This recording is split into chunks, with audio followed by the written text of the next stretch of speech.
Hey guys, uh, I'm gonna be watching some videos about Charlie Kirk while I play Skyrim. Um, it's the one I got queued up right now that I'm gonna be playing while I play Skyrim is Israel, Netanyahu, and the conspiracy to kill Charlie Kirk.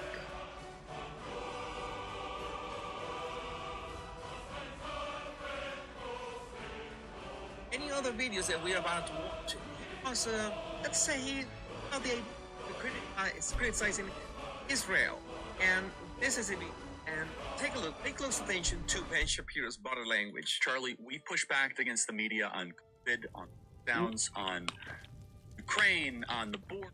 It's like maybe we should also ask a question: is the media totally presenting the truth when it comes to Israel? Just a question. Oh yeah, and this that video maybe here we is shouldn't just 2 believe days everything before the he media died says, with Ben because Shapiro. I know I've been conditioned to ask a lot of critical questions over the last couple of years. And So Ben Shapiro's some people looking would at him like accuse he's looking at a Israel dead man. of wanting to ethnically cleanse. Some people in the Israeli government are saying, again, it's all over the place, right? You have opinions all over. We'll just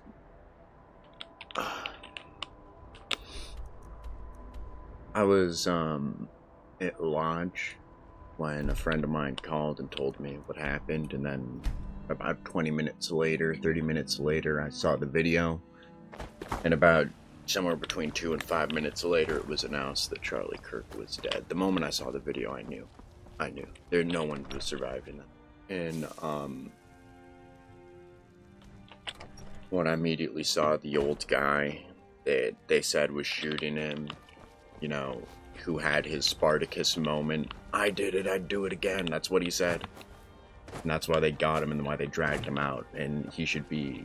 They shouldn't have released him. They should have just, you know, I guess they're going to charge him with obstruction of justice, which is too light. I mean, obstruction of justice, they just shouldn't have let him out. He should still be in jail. They should be interrogating him to see what he knows. But the guy's name was George Zinn. Old bald man with very distinctive features. We'll leave it at that. He had very distinctive features from a very distinctive minority group that also happens to be like completely. It happens to be one of the smaller, like the smallest population of this minority is in Utah. I'm not gonna say like names or whatever, you know. We're playing Skyrim. Oh shit, we'll just call them fucking would they be in Skyrim? The Khajiit. Yeah, they're Khajiits, the fucking Khajiits. I mean, I guess it could be Argonians too. Khajiits, Argonians, you know.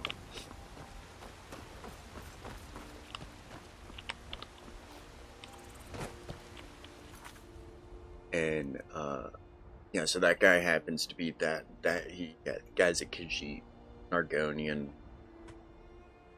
a Jedi Knight, if you will. You know, or really, I mean, I guess he's like Higo Damask, actually, you know, he's on Munilisk, the fucking Mune. But, oh,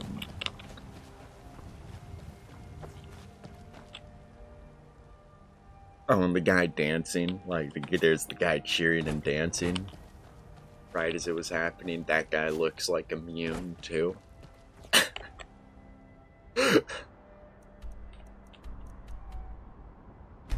I'm laughing because it's that one, like, that one might be 2 on the money for that one. We'll just go back to calling them Khajiits. Back to this. In your opinion, a good outcome 5 years from now be, and how to respond to the claims of ethnic?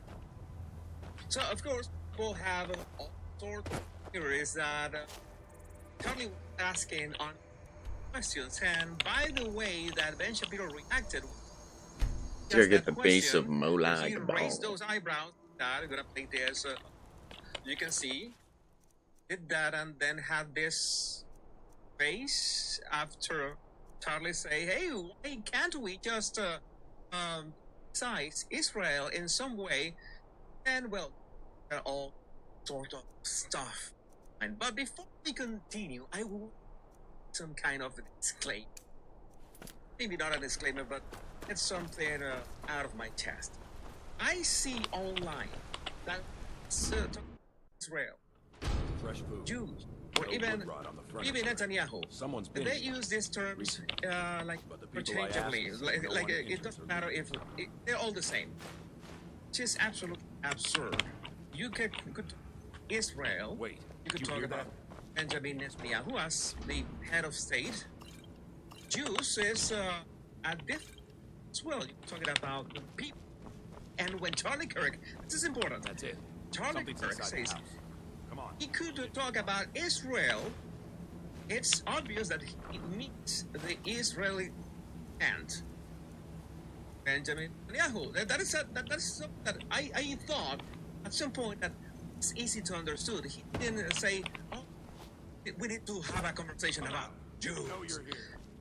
And There's another door. See if you can get it open. anti-Semitism. $10 mercy. In this case, This isn't an ordinary the day. government, We have to get help. there's the problem because We, has he's little to do with the government besides You're sometimes trying to strong. Crush and in our case in Venezuela, I'm going to make an example about I'm from Venezuela and say Venezuela should be responsible. I have nothing to do. I assume Yes, about the Venezuela. your reward is waiting for you, Right. little Right, further because down. the Venezuelans, okay, we're getting closer to first truly, but still am, let's say, an entity that was more in Venezuela, but disagree with other Venezuelans, and I disagree. Yes, They further go. into That's the simple. bowels. I'm pretty sure many Jews disagree. No, that's simple. So, when Charles says, "Oh, So close, Israel. your prize is waiting. anti-Semitic," that's a distinction. Did you think I don't know Moed if Baal, you're the talking with me, Lord but of Domination, any would so easily whatsoever. I reward have- you? politicians. What do you personal. see from that little I mean, the guy's cage? speaking facts. You should not Speak. trust any politician at all. They're all bought and paid for by the Jedi Knights and the mutants of Munilis and the be, Khajiit caravans Netanyahu. and the It could be those Nicolas fucking Maduro. It disgusting, could be, scaly swamp Emmanuel Macron. It creatures, could be the Donald Trump as well. Argonians. I don't discriminate. It's trust of Yes, Christians. it's simple. an It's that simple. altar. Men equality. come and sacrifice Again, the we have wretched also- in my name. Just like this. The weak would be well, punished it's like by the strong. asking. But Israel many a times, the whole daedric country. lord Yeah. When I has first his heard this story, enemies, I still had and the same my rival gut instinct Boethia that I did had initially. her I find priest this very desecrate the I've been to that altar Gaza. until You cannot go 10 came. feet without running into a 19-year-old with an AR-15 automatic machine. That's an IDF soldier. But the whole country is surveilled. And so let me just kind of go through this. You don't talk No, really politics very I often. Most want Americans don't know this. submission. Last 9 I months, Israel want was the on the brink of priest civil who war. did It's this not an to exaggeration. bend This his judicial stuff, knee there were and hundreds of give thousands of me Israelis his taking to the streets soul. because Bibi Netanyahu was basically He redefining comes Israeli by conflict. to It's not an perform exaggeration, right? He said the Boethia's judicial branch is too insulting powerful. rites at my There were altar, protests planned but this he's week been against missing. Netanyahu. Captured he and emphasizes bound, Government left is to not talking rot. about the Jews. They Save anticipated tens of him. thousands of people take Let to the him streets. perform his That's all right gone. one more time. Netanyahu now has an emergency And when government he and a does, mandate. we I'm not will be waiting say for him. to go so far that saying that Netanyahu knew there was intelligence here, but I Patience. Sometimes you can say things without saying things, and I am not saying that whatever comes after that, you have thought about that. I am not saying that cows can fly, but if I say that, I form the idea in. So if when he said that, everybody formed the idea on their mind that maybe Bibi Netanyahu, and you have to your mind to what Charlie tried to convey at that moment. maybe he said at October 7th, hey, just leave the door. Of course, that's what Kirk was. I mean, that interview with him. I think some questions to ask. Is there a stand down order? A stand down order, the correct term. There's a pause, a very uncomfortable pause, a very dramatic pause, because yeah, I'm not going to. I was not a political leader at the time. I had nothing to do with politics. I about that, but when I saw the news, and I've always praised Israeli technology, and I said, how can this exactly happen if the country is essentially this mega vault that cannot just stand or violate or enter without being reduced to smithereens? Is there a stand down order? 6 hours? I don't believe it.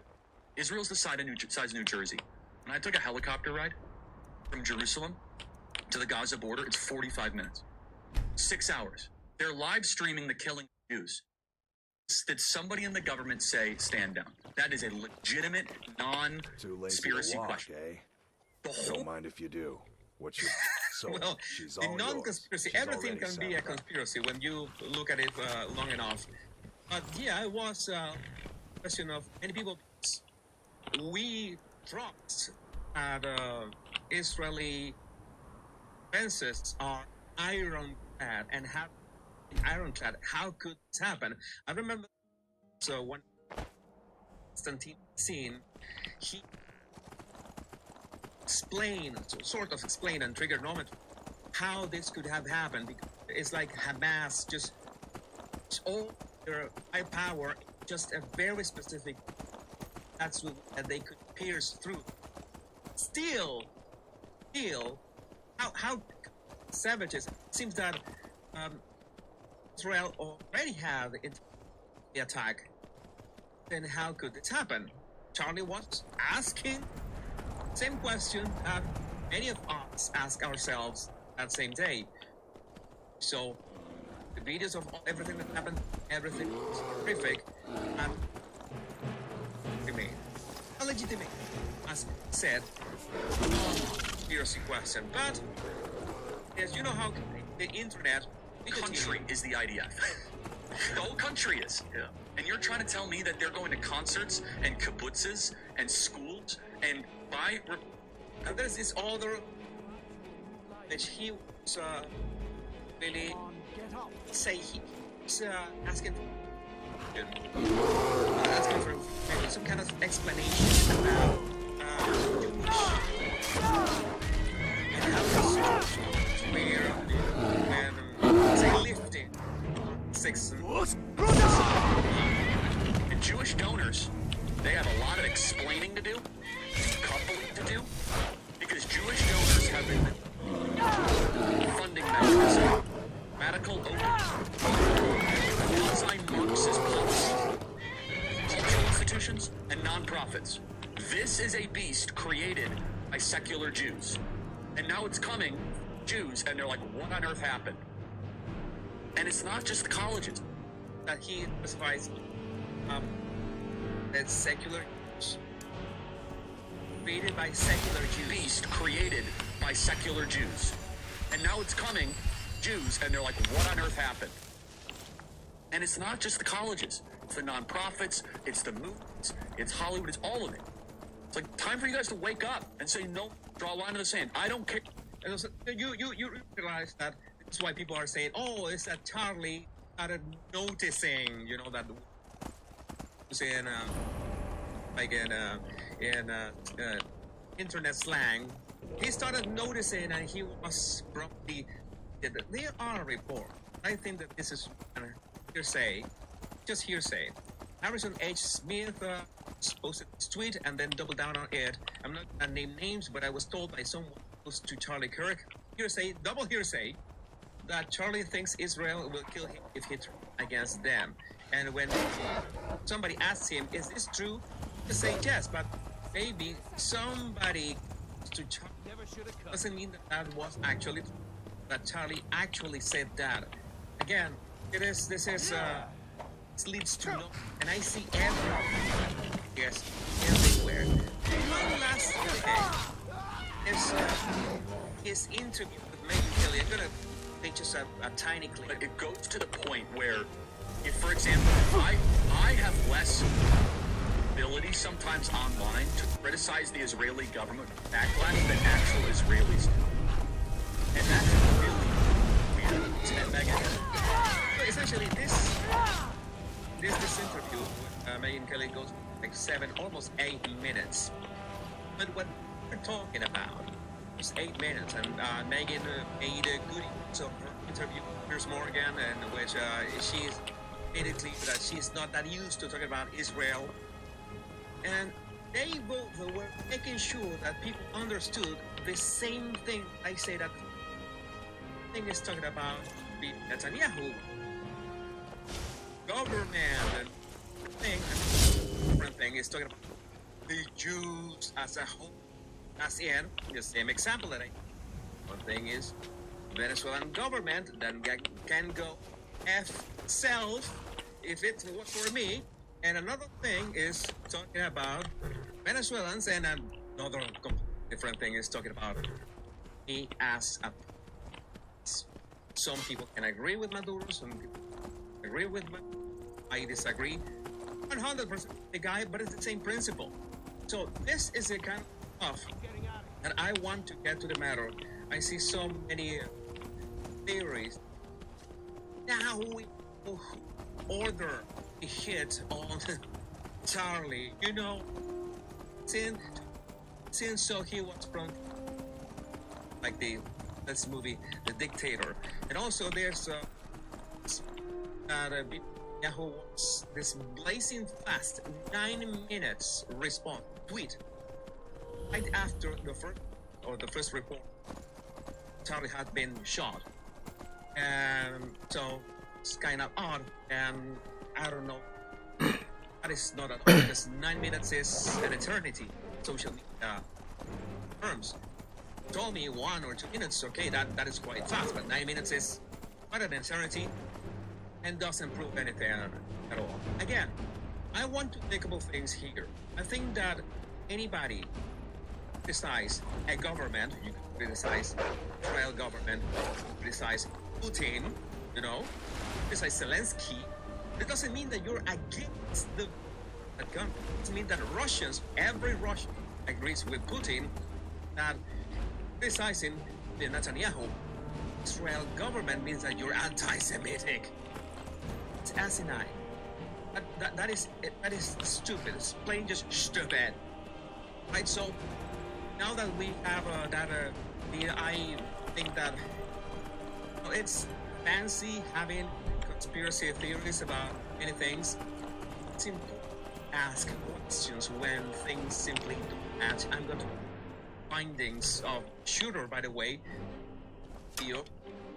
And the most important thing is that critical thinking will set us free.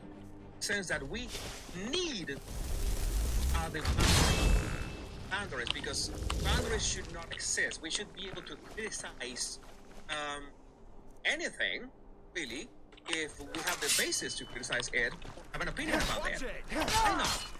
We're very careful about the actions and the kind of accusations. Okay. But questions should be able to ask whatever. And maybe opinions. I would love. My name is Jesus Enrique Rosas. I'm the Baptist guy.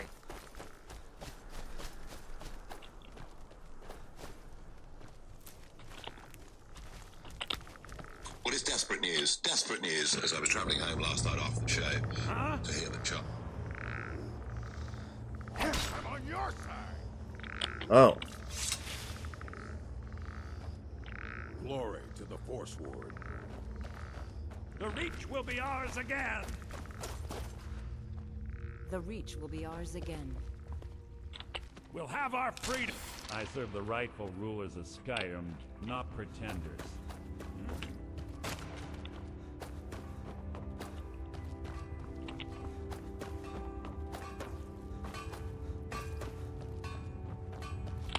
You there? Are you here to kill me? Rescue? No one knew where I was when I was taken. Who sent you? The Dark Mistress sent you? Ha!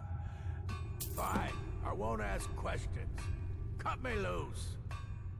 Oh, freedom. Now get out of my way. I have a task to attend to. The Reach will be ours again. What are you doing that for?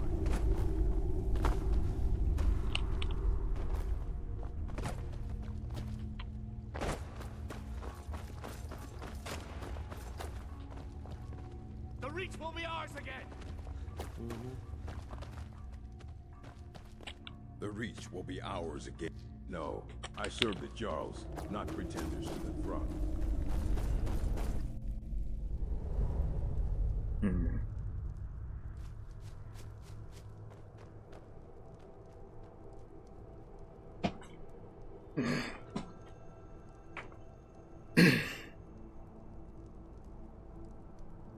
I wonder what. I mean, I guess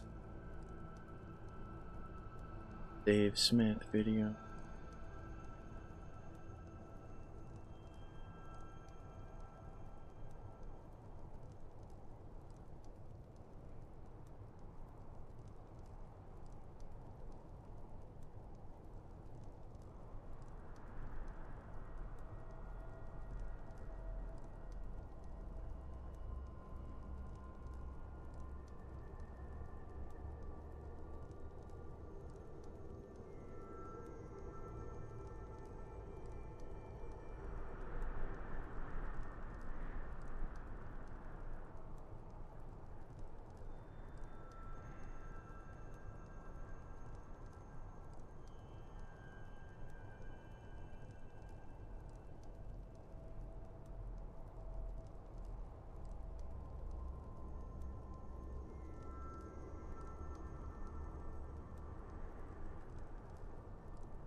Okay, what would it be like if all of a sudden I'm starting to see a pattern of behavior similar to what my grandparents saw in 1930 online? How would I behave? So that's Jewish donors, they have a lot of explaining to do, decoupling to do, because Jewish donors have been the funding mechanism, radical, open, liberal, quasi-Marxist policies, cultural institutions, and nonprofits. This is a beast created by secular Jews. And now it's coming, Jews, and they're like, what on earth happened? And it's not just the colleges. It's the nonprofits, it's the movies, it's Hollywood, it's all of it. It's like, time for you guys to wake up and say, no, draw a line in the sand. I don't care if you hate me. I'm Zach Boykin, host of The Overton. A video I put together this is really quick, but it's a string of Charlie Kirk and his transition into noticing, if you will. So what we're going to look at today is some clips from November of 2020. And then his last but I have my own champion this time, Logrov. Death, which would be September 10th. Yesterday. More. If you get anything out of this video, please my mace subscribe. in all its Before we rust dive into the video, spitefulness. over what he posted last on Twitter. Crush the spirit from Logrov's bones. Make him to politicize the killing of Aaron Zarutska. And so Charlie would accusation of his so that's what we're going to look at where Charlie came from about 2 years. Transition into noticing, is this what Elon Musk tweeting out, you told the actual truth, to a specific tweet that covers on him in November 18th, 2023. A quiet 2 years ago. Elon is saying is the actual truth. So let's go through.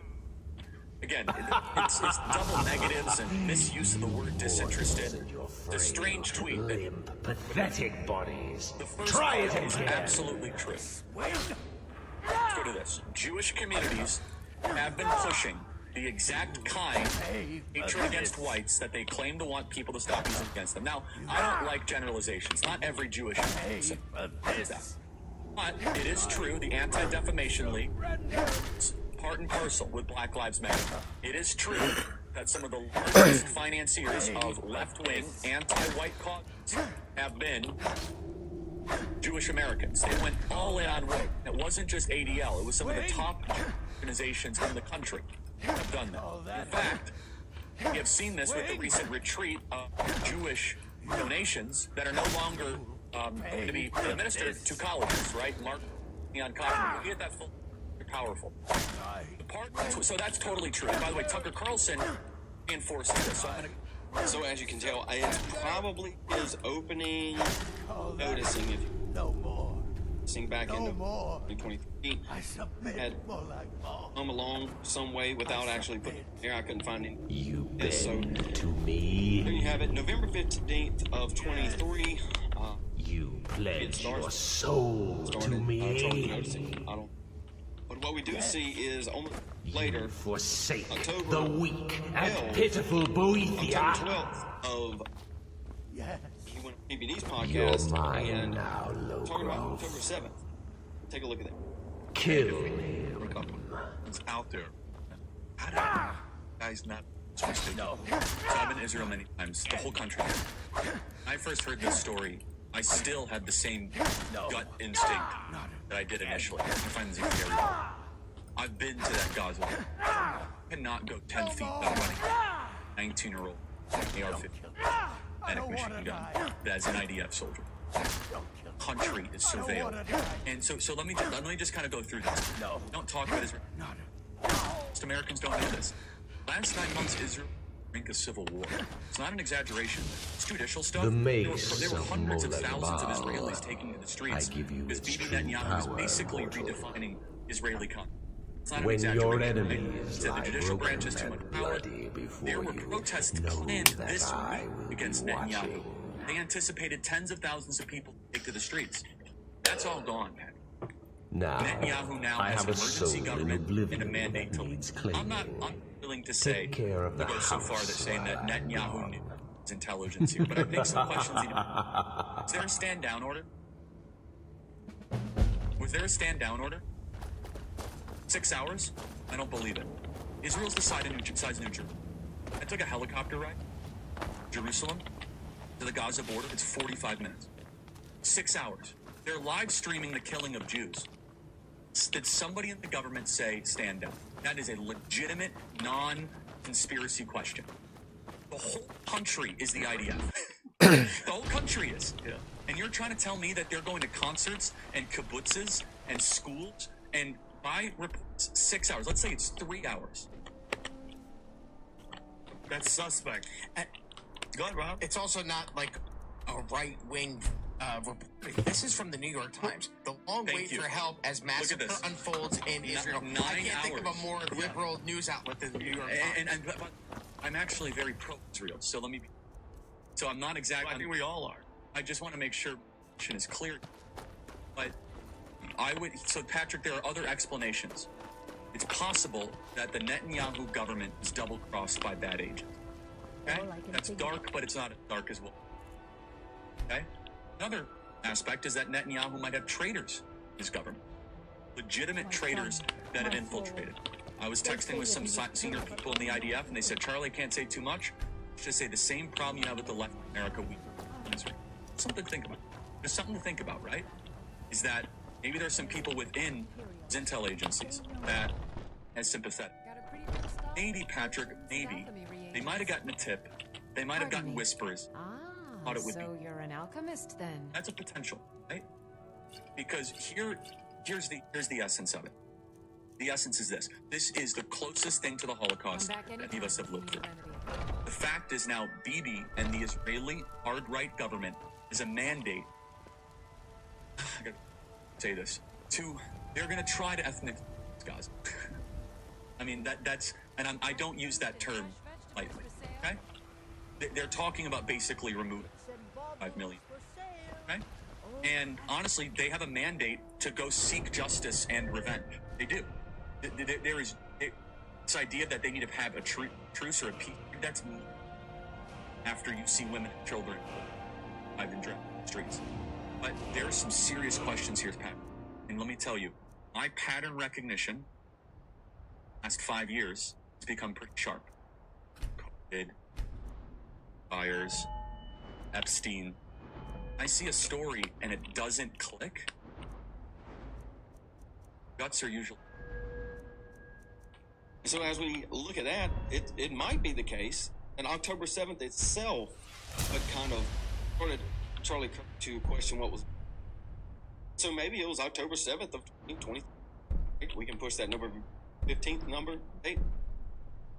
Here's your dates if you need them. Your November 15th date. Maybe it was October 7th that started this thing off.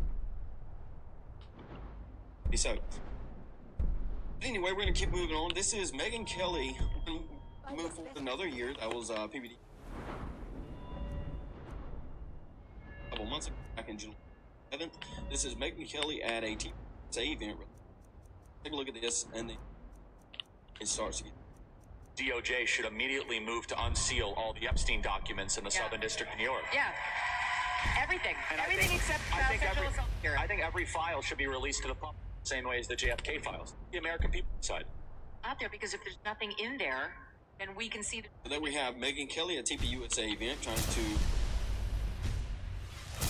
the needle, if you will. There you go. But the next thing up is TPUSA's focus group video that Charlie out exactly 2 weeks later would be a fifth. They bought prior to that.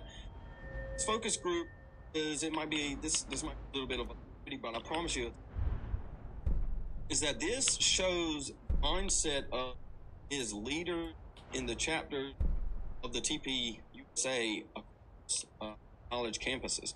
So I'm gonna clip this up. I don't know if they're copyrighted. Take a look at this and get in the mind of the TPUSA chapter heads, and see where they're. And I just want you to notice also the kind of off the cuff here. I don't know if the producer is trying to Charlie Kirk's shoes. Comment section we're making. Wow, I don't know. It's off the head right there. Let's see. Okay, we're gonna play a word association test. What's the first word that comes to mind when you hear Israel? Judaism. Aid. Netanyahu. Tax dollars. Liability. Sacred. Tax dollars. Conflict. Thanks. Scary. Strategic. Mossad. So, Mossad, of all the different things that would come to mind, why does their intelligence service come? So, say Mossad first. That would basically imply your first impression is one of doubt. Is that fair to say? Yes. Okay. Who used the word aid? Good. Why did that come to mind first? It's very similar to our support for Ukraine. We're sending a lot of money over there, not really getting, in my opinion, a huge return on investment. So that's like the first thing that comes to mind, because when people talk about their distrust or dissupport for Israel, that's the first thing that usually comes up is all the money we're sending them. Talk about return on investment. Interesting. Name it. Say they're doing a lot of dirty work from intelligence gathering about Israel's history in the region, and even with Hamas or Iran, nations have sworn to destroy and annihilate the nation of Israel. Right? At what point does it become, given the context of what point are you going to be okay, or would you never be okay with the U.S. defending Israel's right to exist and essentially saving the country? And you guys find out, and I don't know this, but when you find out that we're basically every year we send about $1 billion to Israel, does that make you upset, or do you understand it given that there's some sort of crisis ongoing? Say upset, and the amount over since 1948, it amounts to 319 adjusted to inflation. And I'd say that I can think of things that we spent at home that would have been a better allocation of a taxpayer dollars. I feel like this money could have been well spent in supporting an economy that would support our generation being able to afford, rather than military strikes.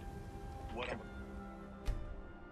Oh, from Judaism? Yes. Oh, so you're you're ethnically Jewish, and you have concerns about AIPAC.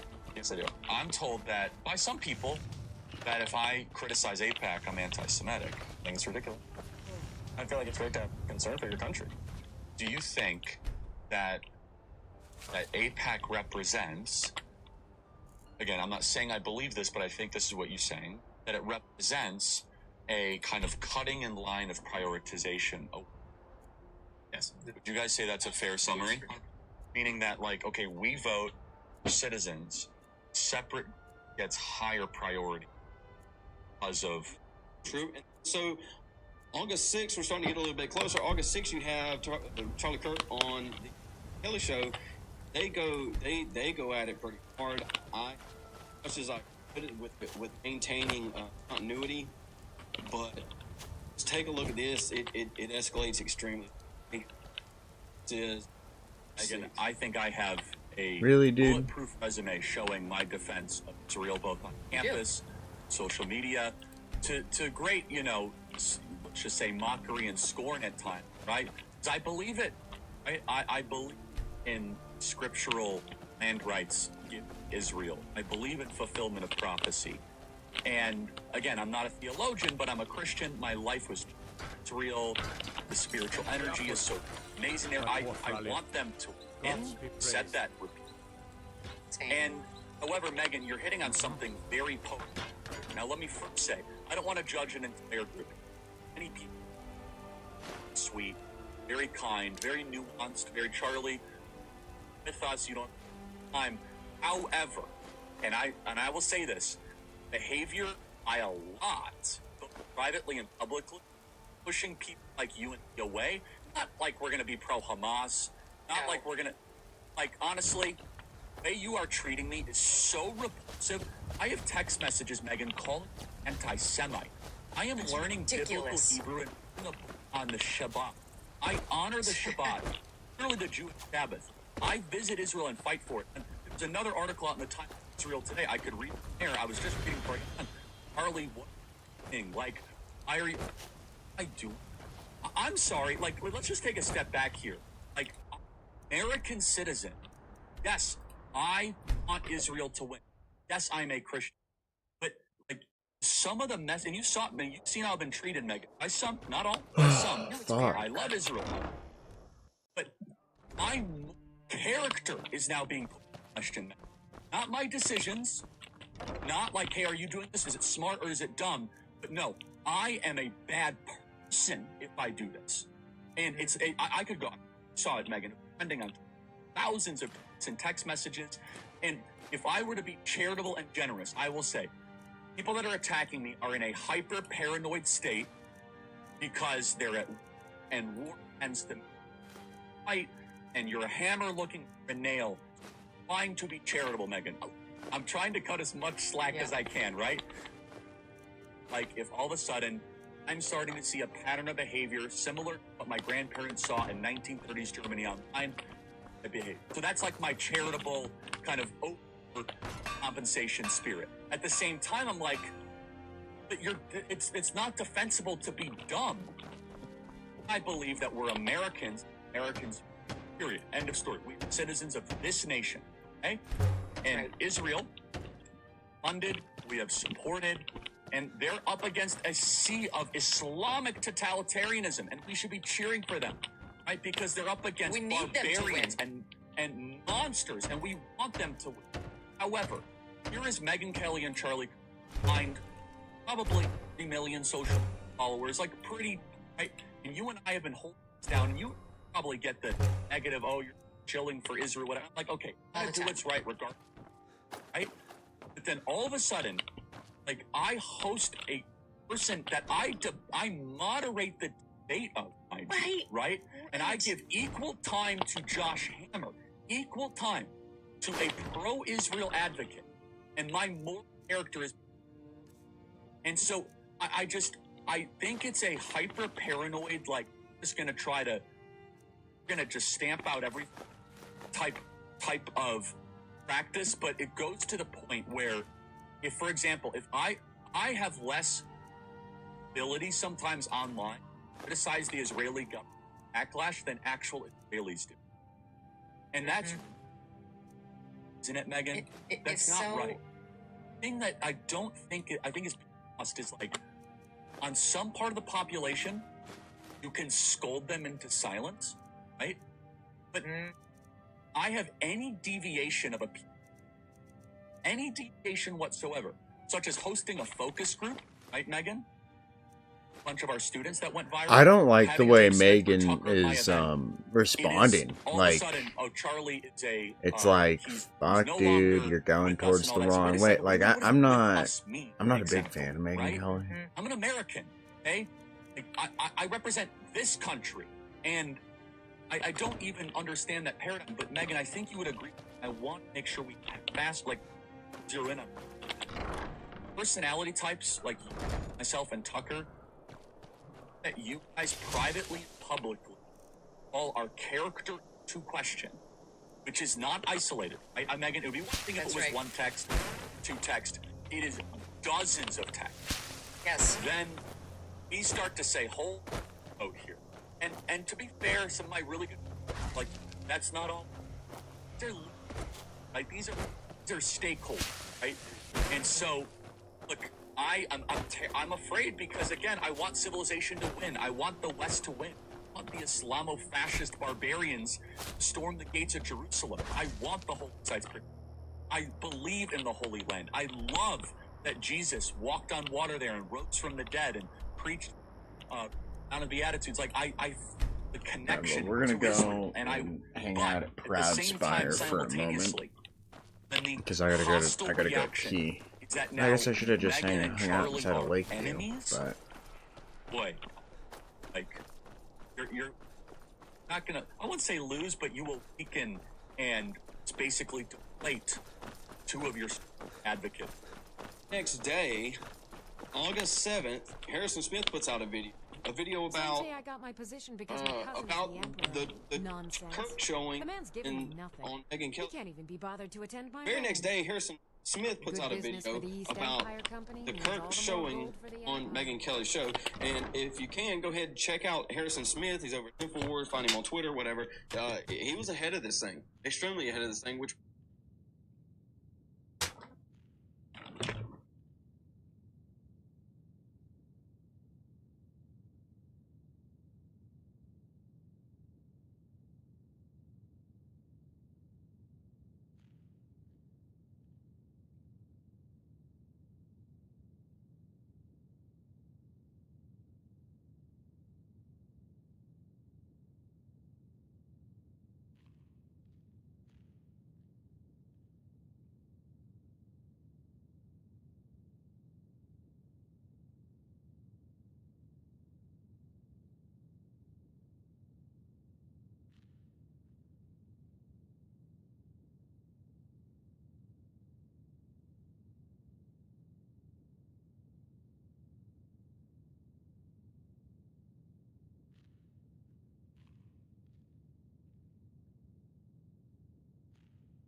Alright, I'm back. Probably gonna watch the Dave Smith one after this. As we go through this video and another one.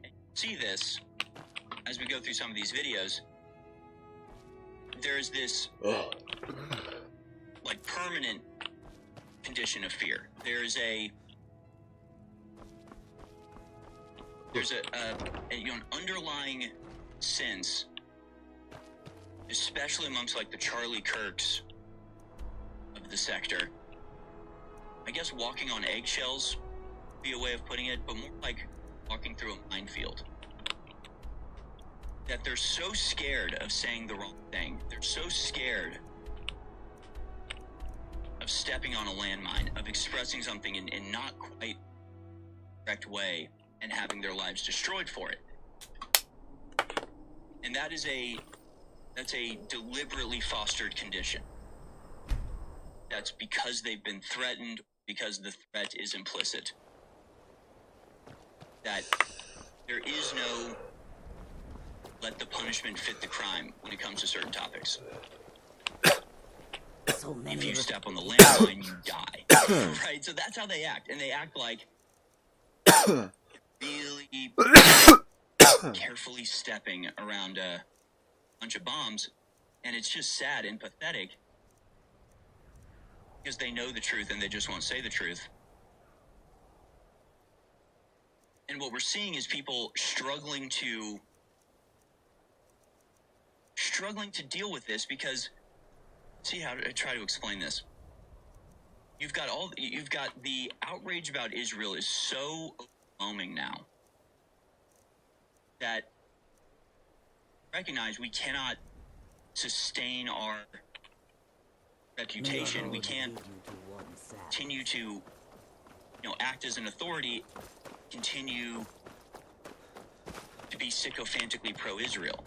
So we have to change because the arguments that we used to make aren't working anymore. The names we used to call people aren't working anymore. So we gotta start talking bad about Israel just to maintain our legitimacy on the right. That's the way that the wind is blowing. These folks like Truly and others who have been spoken about this and upfront about this for a very long time.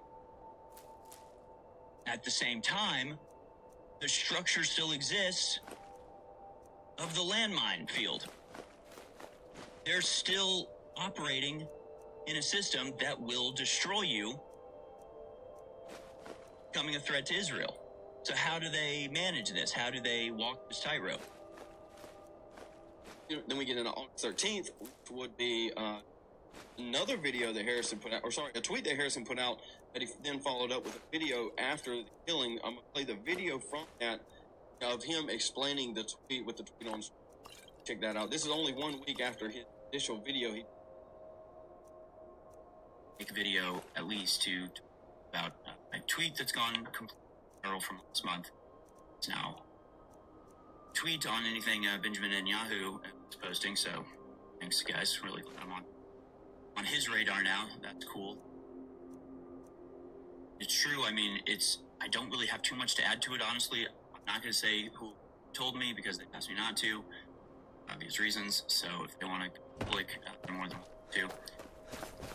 Don't have much to add to it other than basically like a month ago, I watched an interview with Megyn Kelly and Charlie Kirk, and I thought they looked scared, and I commented on that, made a video out of it.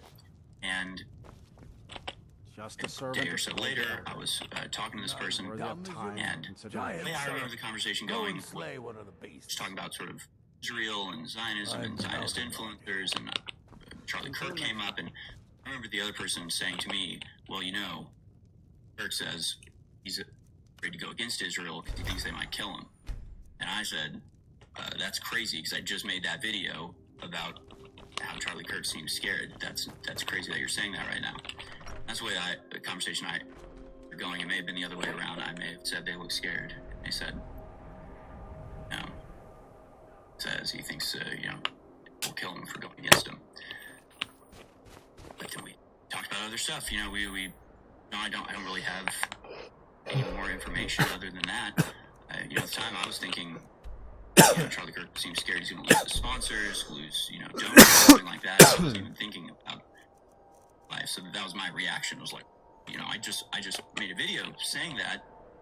I wasn't even thinking he was scared of dying. I thought he was scared of losing support, losing his position.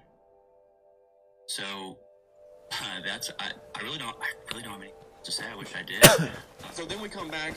It's 21st. Charlie Kirk is in beach. We go to Detroit event. I ask him a question. I ask him what American. So I mean, just within last month, seeing two Charlie seems odd, I guess. I mean, it's kind of sad to think about. Here we are. We roll into September, the day before the assassination, which September 10th. The day before the assassination, September, have Ben Shapiro on the Charlie Kirk. This is what they discussed. I would just like to note, take a look at Ben Shapiro's face throughout this conversation. Ethnic. Charlie, we push back against the media on COVID, on lockdowns, Ukraine, on the.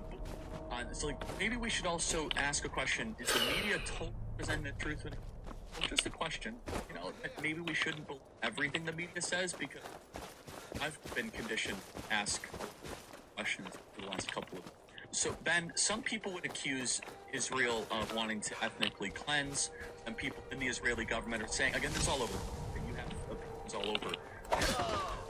In your opinion, what would a good outcome 5 years from now be, and how does one respond to the questions of ethnic pushback? So we worked our way up from 2023, 24, 25 in the last few months. I think it paints a pretty telling story. I'm not saying that Mossad did it. What I am saying is that they have a motive to.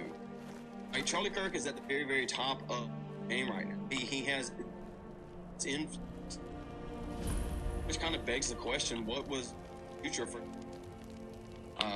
You have people predicting that he would be VP prior to his killing. You have Michael Knowles coming out this morning saying that he would definitely have been president. I'm not. He most likely would have. Given our disagreements, which it appeared that he was coming. There was a line there that he couldn't step. He couldn't step on it. Appears to me.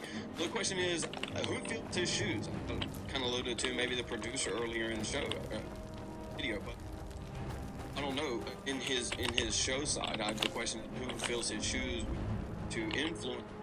I know there some of them that most people that call their Charlie would be Quentin. We'll see what happens, but here's a couple of videos to. It is going to end up being thing out. Fuentes. Definitely work. Thank y'all for sticking around. Got anything out of this video? Sticking around, maybe another one. Please subscribe. Video. Follow us on the other social. Again, we are live every day, 3 o'clock. Every day, 3 o'clock. Turns out it was Nick. Ladies and gentlemen, thank y'all for it. Charlie Kirk would have been president. His friends knew it, his admirers knew it, and his enemies knew it. The consequence. You have a generation that is renting a lot more than it's owning. So when you do something, why would you defend it? So political radicalization start to seep in, because an entire generation is getting routinely cynical year over year as their net worth stays at zero, negative. Now, my question for every Republican senator and congressman watching this: if you do not own 4 letters, then you are not doing your job. BNPL. Wonderful. Just Hey, real follow quick. the road. The land is near Giant Charlie Sky, Kirk. right on the border Kirk. with White Run Hole. You'll almost be Just a inside servant the of Skull forest. Down. 1993. So he's 31 right now. He's almost 32. He'll be turning 32 this fall. I did the math.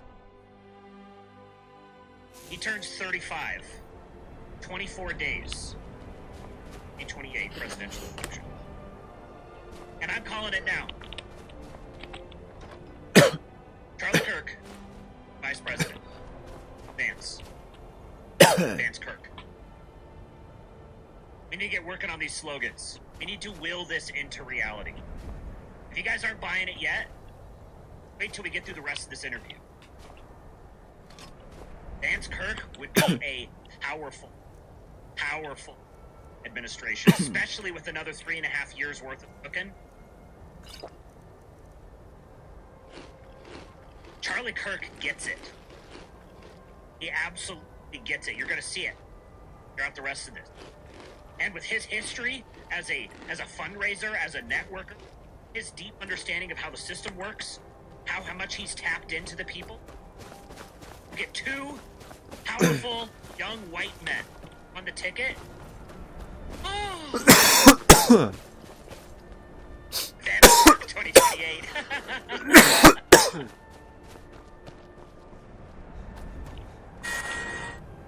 In this morning with a news alert.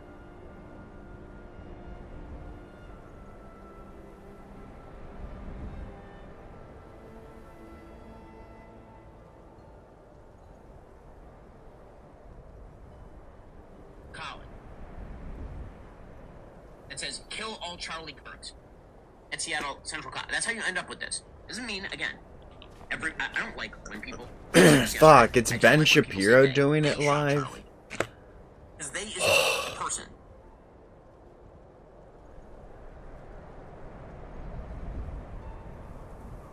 Let's see what Steven Crowder's got to say.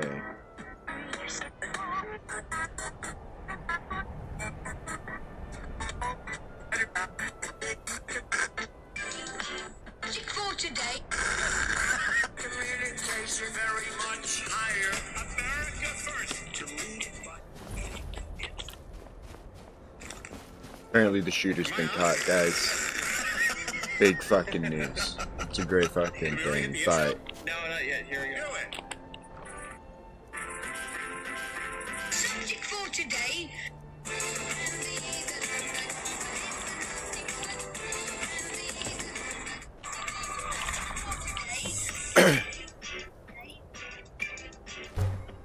Yeah, glad to be with you.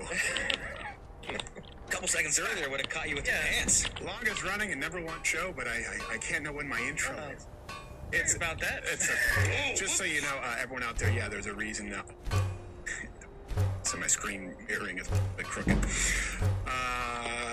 We are all asses and elbows because the shooter was just, I guess you would say, announced, confirmed, and we're digging through some things right now. There's a lot of misinformation out there, and we have a guest today, Austin Hunzinger, who was there the day that Charlie Kirk shot.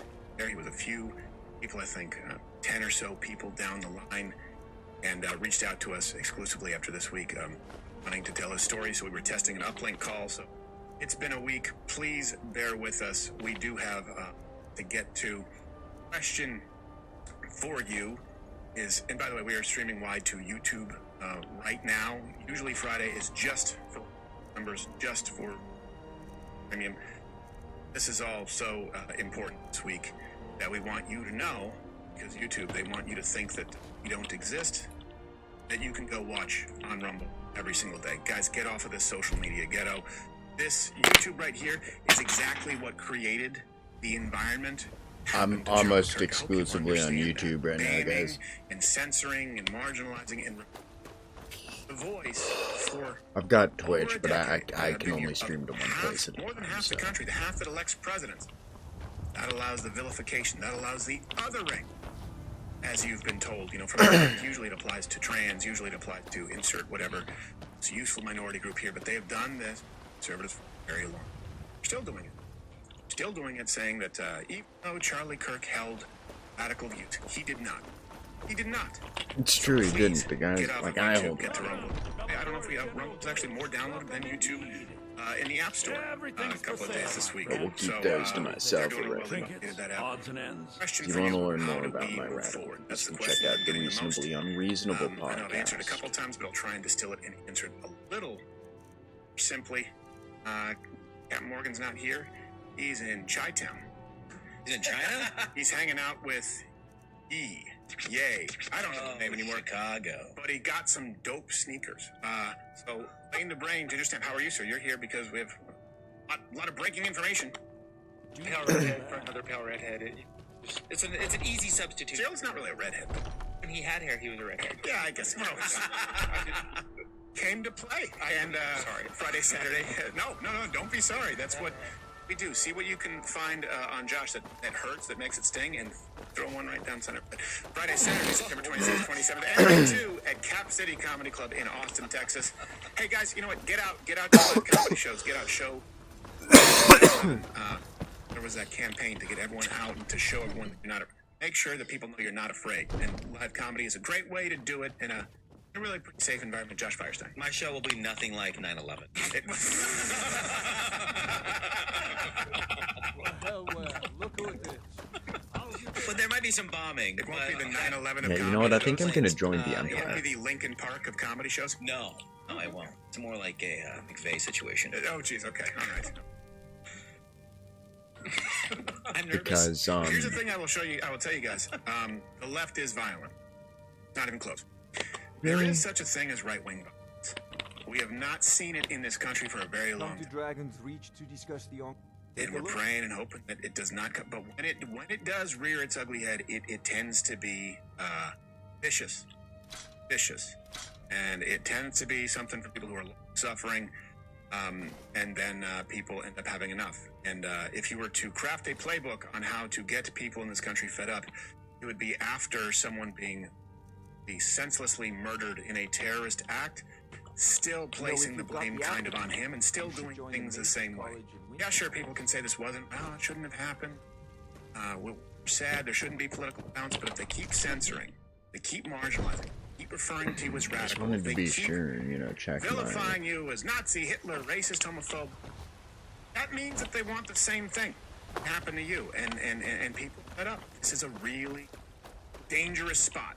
I get it. So, first up, this morning, Fox and Friends. It was announced to President Trump that they were pretty confident, and now they're talking about CNN. They have the mugshot that they caught the shooter, by the way, identified as 22-year-old Tyler Robinson from Utah. Here is President Trump. I'd even buy He is fine. I love how he starts out with, I'm not supposed to say much, but maybe a family member, maybe a minister, maybe a guy named Jonathan came forward and said, hey, I know this guy. I live at 5481 8th Street. So he gets increasingly specific. I appreciate it. And I'd like to know more. Let's go. Any updates on the suspect? Yeah. Can I always say, I think, just to protect us all, so Fox doesn't get sued, we all don't get sued and everything else, but I think with a high degree of certainty, we have him in custody. Okay? I don't want to go too far to tell you some stories at how it happened, but essentially somebody that was very close to him turned him. And that happens when you had some of those good shots. Somebody is going to say, whether it's a parent or whatever, I'd rather say right now, they're going to announce it today, sometime later. We talk about that. Somebody that's very close to him said, way I hear it, that's him. elsewhere ain't nothing. And essentially went to the father, went to the U.S. Marshal, who's fantastic, by the way.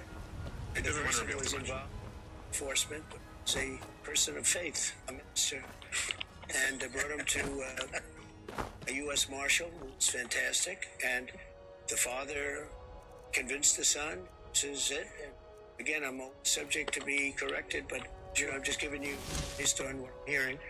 I bet there's a place for the Mace of Moloch ball here. 5 minutes before I walked in, as I'm walking in.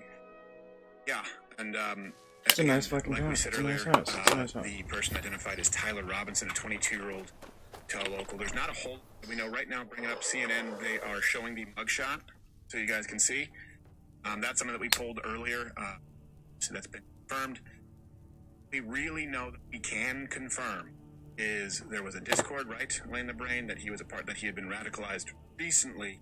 Looks that doesn't look like the. I'm gonna be frank with you. That doesn't look like the guy from the security pictures. I don't know which official confirmed that he had been radicalized. I think it's down a couple. Okay, we'll get to that because I'm kind of going in order here. This is something I want you guys to know. This is the fog. People say that rhetoric's irresponsible. Okay with it. In the fog of war, right? Obviously, Josh knows it better than I do, but it's ideological war here. Information gets out there, and there's a lot of misinformation. There's a lot of misdirection, and there are a lot of false accusations. And we take that pretty seriously here, especially when people's lives are on. Life was taken, and lives are still on. And I've seen, since we broadcast yesterday, a chorus people who come out, people like Tim Pool, many different hosts, commentators, talking about the security they've had to have, the threats that they've had to deal with, the conversations with authorities, time. People come from, we live right under this threat all the time. And that is by design. And it doesn't always have to get to Nazi. They can just accuse you of being a liar, of being dishonest, of being a purveyor of fake news. And if the left media is successful in doing that, well, then people think that you're doing damage. And people who think that you're harmful, that justifies acts of violence. We saw that with Charlie Kirk. And we went through that yesterday. Yesterday, we showed you an internal memo, right, circulating at DOJ with an exclusive leak. You can bring up that overlay. It was about the bullet engravings.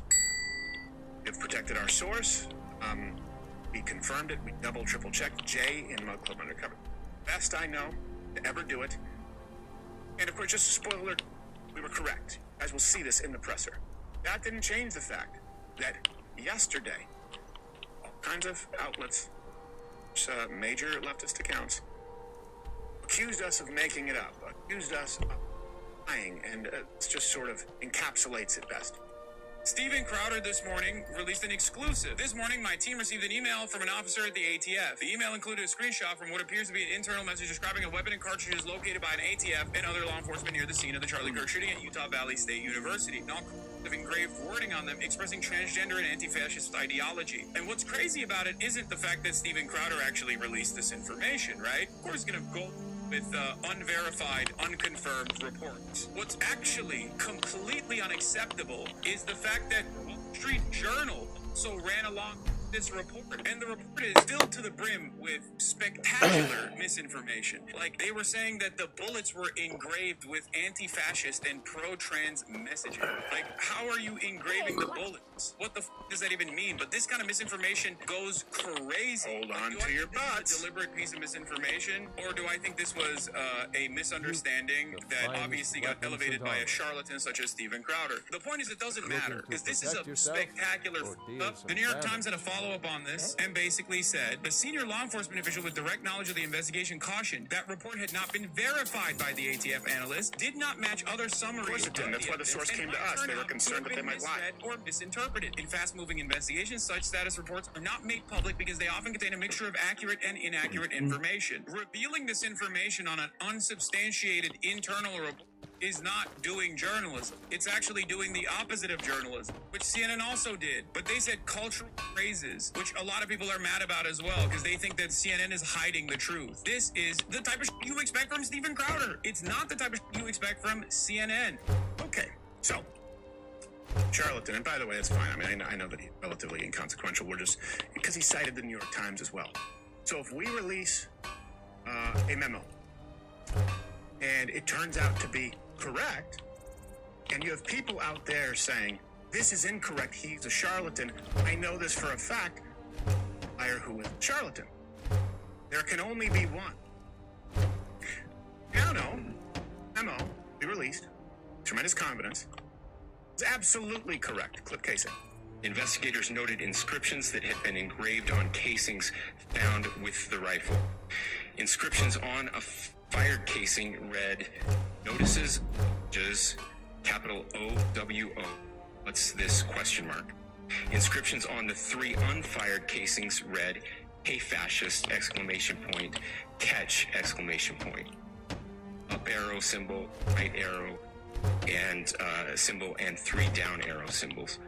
A second unfired casing read, "Bella Chow, Bella Chow, Bella Chow, Chow Chow," and a third unfired casing read, "If you read this, you are gay, LMAO."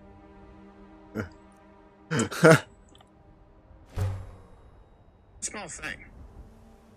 The cold-blooded murder of Charlie Kirk was terrorism. Full stop. The silencing of journalists and intimidation, people reporting the truth, is a soft form of terrorism. You know the reason the source came to us? First off, because they trust us.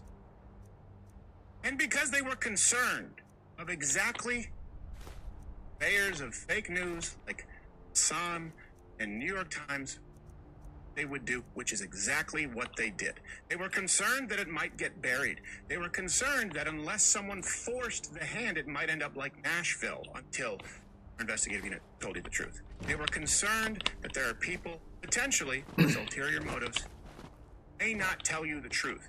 So when someone comes out, zero information. By the way, don't you love how they always simply take the word of the authorities? They have a senior law enforcement official. Okay?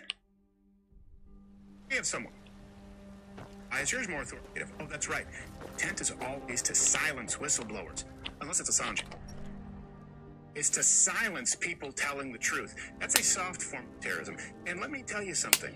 New York Times and, his name is Hassan. Yeah. You owe public a retraction and an apology. So you know what? Let me just, blame the here and Jay and the investigative unit. They have done unbelievable work. You realize that the record, our scorecard, investigative cases, is 6-0. 6-0. Every time we have told you and we have staked our reputation, we have put it on the line. We have told you the truth. And every single time you've been told that our people are lying. Every single time you have been told that it's fake news. Now take that and multiply it by thousands. Ones that we don't catch. People like this want is for this unit here to lose credibility so that sources, so that truth tellers are afraid to blow the whistle because they don't feel like there's someone out there who can protect them, and they want you to misbelieve the truth that we're telling you so that they have a monopoly on what it is that you believe. Even yesterday, I will tell you, this is not me taking credit, the people here. It is a different culture here, and especially, I think that Charlie deserves this level of accuracy of work. Here did not report, as many other did, fake news, that the shooter was this older man. We didn't say that. We did not tell you that it was Sky Valdez.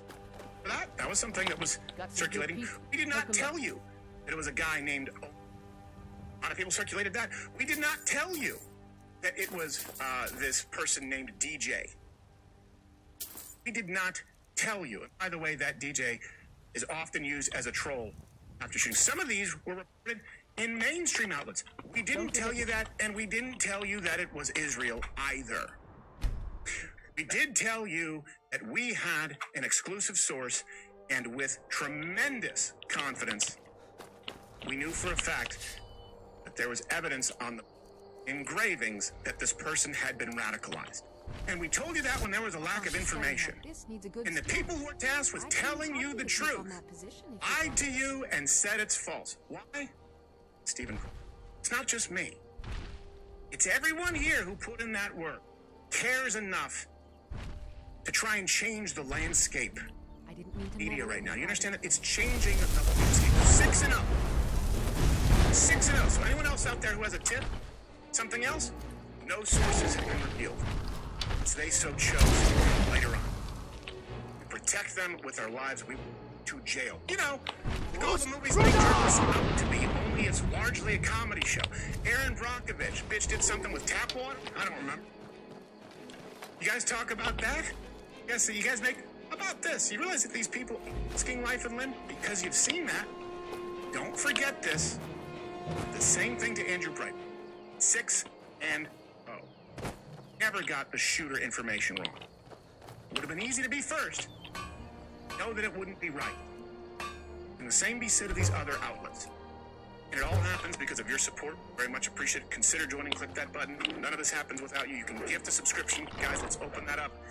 If not, we ask that you allow us to continue earning your support. We don't have donors. Money from Qatar. No money from the Jews. No giant nonprofit. No umbrella. I own % of what you see, and we really are a tightly knit team here. And everyone here does great work. So please send them your love. Jay, King the Brain, George the Greek, everyone here. Josh, Gerald. Everyone. So let's get to what we do know. Family member told investigators that Robinson had become politically radicalized, as we were discussing, but confirmed in recent years. Investigators interviewed a family member of Robinson who stated that Robinson had become more political in recent years. The family member referenced a recent incident in which Robinson came to dinner prior to September 10th, and in the conversation with another family member, Robinson mentioned Charlie Kirk was coming to UVU. They talked about why they didn't like him and the viewpoints that he had. The family member also stated Kirk was full of hate and spreading hate. Yeah. Now just soften it a little bit right now, right? The left goes, just for a little, not say the hate and Nazi thing. Let's just say, Charlie Kirk, who held radical views. Hey, here's the thing too. I know Charlie was here. You say, like what? Makes it radical. Yeah. Is it the fringe? Yeah. It's not the fringe that was following Charlie Kirk. Yeah. Thing the news media that left is going to try to do here, and it is pin him as coming from a family because his parents are registered Republicans. They're a nice upper middle class family. Seem to be by all accounts very. Yeah. And we looked through the mother's Facebook. It seems like a pretty traditional kind of family structure. Would there not be other times in history when a son has rebelled against the family? Yeah. So let's just kind of cut that narrative off when it starts. Well, that wasn't the norm. Topic wouldn't exist. Screw you, Mom. I'm gonna have all the chains in my pants. I don't care if you say I can't have a studded belt. I'm gonna get one anyway. You're gonna sound like Jacob Marley coming down the stairs, you stupid bitch. No. That's a crazy reference. Yeah, that was pretty specific. It sounded personal. And I don't remember. It's Jacob Marley, right? The Muppets, because there's two of them. So I forget which one was the real. In the high school play, girl, and all the senior girls laughed at me. Really? Oh, yeah. I didn't sing very well. No, you didn't. Nope. You didn't give a great screw. Other info too. Yeah, Republican family. The shooter, this was confirmed, tried to coordinate recovery. Rifle used on Discord messages.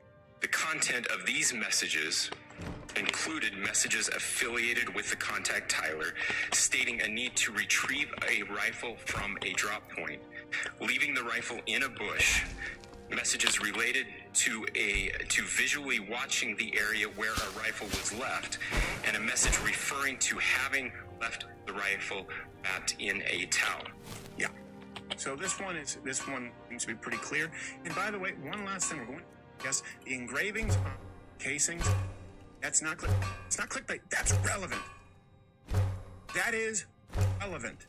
Because the shooter was still out there at that time.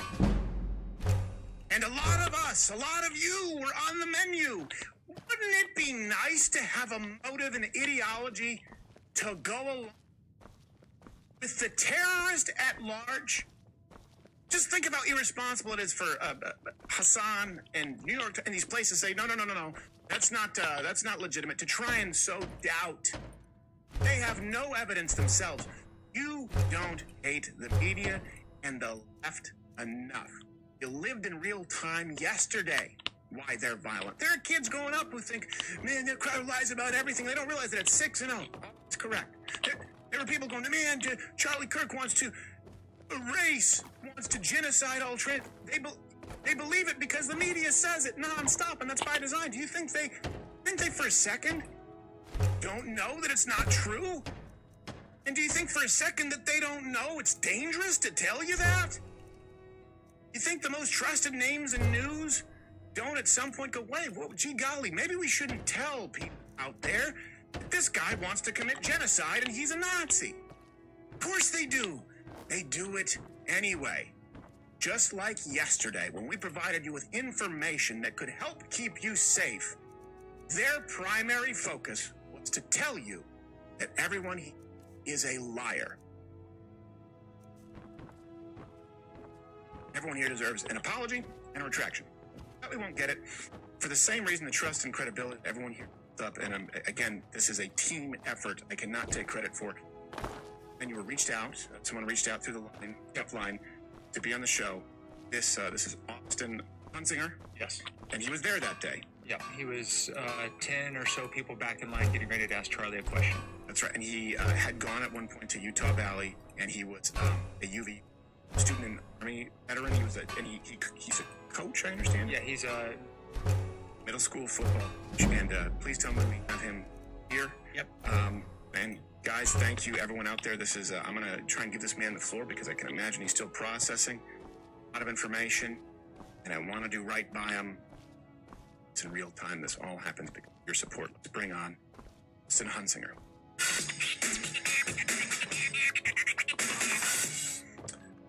Austin, how are you, sir? Can you see me? Can you hear me? I can see you. I can hear you, Steven. I appreciate you. I appreciate you being here, sir. Thank you for reaching out. And for people who don't know, I want to make sure that I give you the floor, cut you off, tell people your story, your background a little bit, and where you were that day. So just me, I grew up in New York. I joined the military, the Army as an artilleryman when I was 19. Spent 7.5 years doing that. Fort Bragg and then also Fort Drum. I deployed to Afghanistan in 2011. Now I'm balancing starting my own company, back and forth to school. I just recently took a semester off from a science degree at UVU. Imagine, if you will, American education system kind of ruined that for me, and understanding what political science really is from that standpoint. As it has everybody, yes. Yeah, I thought I was getting into something great, and then all of a sudden I get in there and I'm like, what are we doing in the country? Why is this normal? But needless to say, then as I came to Utah 2 years ago, I firmly believe that God put an opportunity in my lap. I am LDS. I've always wanted. And I can tell you it's one of the most rewarding experiences of my life. I'm actually skipping out on practice, though, right now to be here. I know, and I appreciate it. I hate it. I hate to pull you from it. I'm really grateful to have you here. Say is important right now. And if there's anything I want to portray, though, that people speak their mind and not be afraid of what happens to you if you do. Sorry. No, ma'am. But anyway, don't apologize. I was pretty excited for Charlie Kirk to come to UVU. You know, I've watched him for years, and that's not to say that I've agreed with every single thing that he says. It's a totally wrong platform. I wasn't there to say, yeah, man, we're totally. Let's talk about this thing that we agree on. That's not what Charlie represented. He wanted to bring people's ideas that challenged him. And so I got there about 2 hours early to get to the front of the line because I wanted to ask my question, because it's one of the things that I disagree with him. And you know, I see a lot of people talking about, like you mentioned on Charlie Kirk's a bigot, he's hateful, he's radical. Then on the right side you have it's an inside job, it's political assassination set up by this, that, and the third. You know, he state this. And I haven't heard anything about the deep state shit. I'm sorry, I don't like. I mean, first off, the deep state's that's not real. It's the Munes from Munilis, the Gorgonians and the Khajiits, and the Jedi Knights. It's bound together with their there was a kid in front of me common worship of had the to take on devil. immigration that I don't agree with whatsoever. And his friend with similar values was trying to roll it for Charlie so that he wouldn't be nervous when he got up there. Because we see countless times, kids get up there and they're shaky and they don't have their thoughts together. And I thought to myself, let me step in here, say, listen, I don't agree with you on this. I'm not going to discuss that part with you. What I want to do is make sure you're not nervous so you don't feel like a fool when you go up to Charlie. I agree with Charlie on this particular issue. He be the guy. And I'm a big dude. This kid is a lot smaller than me. So in more ways than one, presents an opportunity to give him an opportunity to be nervous, get over the nerves, and go ask Charlie something that he disagrees with him. And so, to me, in that moment, I thought to myself, how great is this? That we can, even before we get to the mark, even before we get to Charlie, Lydia, get him. we can sit here Get him, and Lydia. talk about issues that we're going to bring up, disagree with each other. There were no no screaming, no hollering. There were two girls behind me that took a stance on abortion that I don't agree with, period. And they were talking expletives about Charlie and said pretty. And I understood that. So instead of discussing the issue, we talked about stupid stuff like if you had celebrity parents, who would you want them to be? Because they're obviously very pop culture, college student girls, right? So I found common ground with them, even though it wasn't. And nobody is talking about how that's the platform that Charlie Kirk at his events provided anybody got to the mic.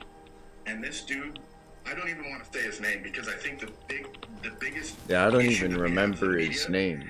is Ezekiel putting these people out there Birdstein? because in their unintelligent, crazy minds, they want that attention. Now they're famous. Now they're this person that they always want to be. So I'm not even going to say his name. I'm just gonna be frank, that guy doesn't look like the person that they show. Like, I don't. Right? Who are right, but who disagreed with me, they took the ability for them to talk to me and have the opportunity to convince me of their standpoint. Yeah. Right? But you completely remove freedom of speech that you say you value so much. You do something like that. Yeah, and I will tell you, the same thing with Change My Mind. Oh, there it was is. That's what There it it was with is. the There's faculty. the skull. Put the skull.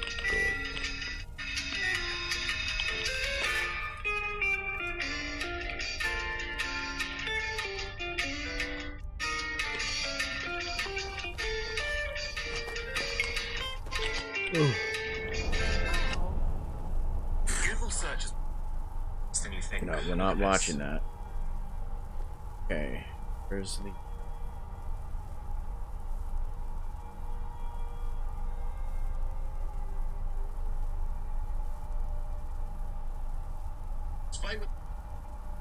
Alright, better racist than dead. Nick Fuentes unleashes on racial hypocrisy. We'll watch that. Then, there's a Dave Smith video I want to watch.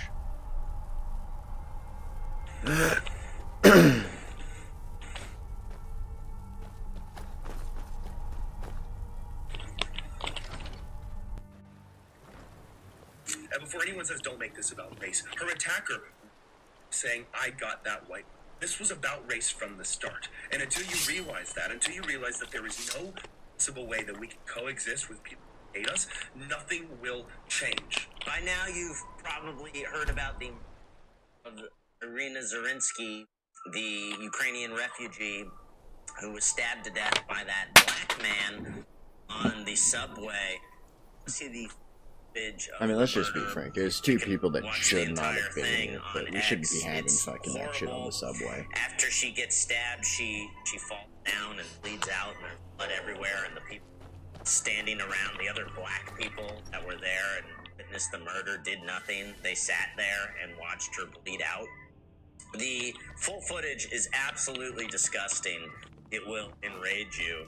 Yeah. I'm just fuming every time I get on X today and I hear more about this story. Anyways, Hodge Twins posted this on Instagram. They captioned it, "I'm so sick of this. When a violent black offender stabs a white woman to death, the media shrugs and calls him mentally ill. But when a white man defends others from violence, the media brands him a racist vigilante, and he's paraded in handcuffs facing 15 years.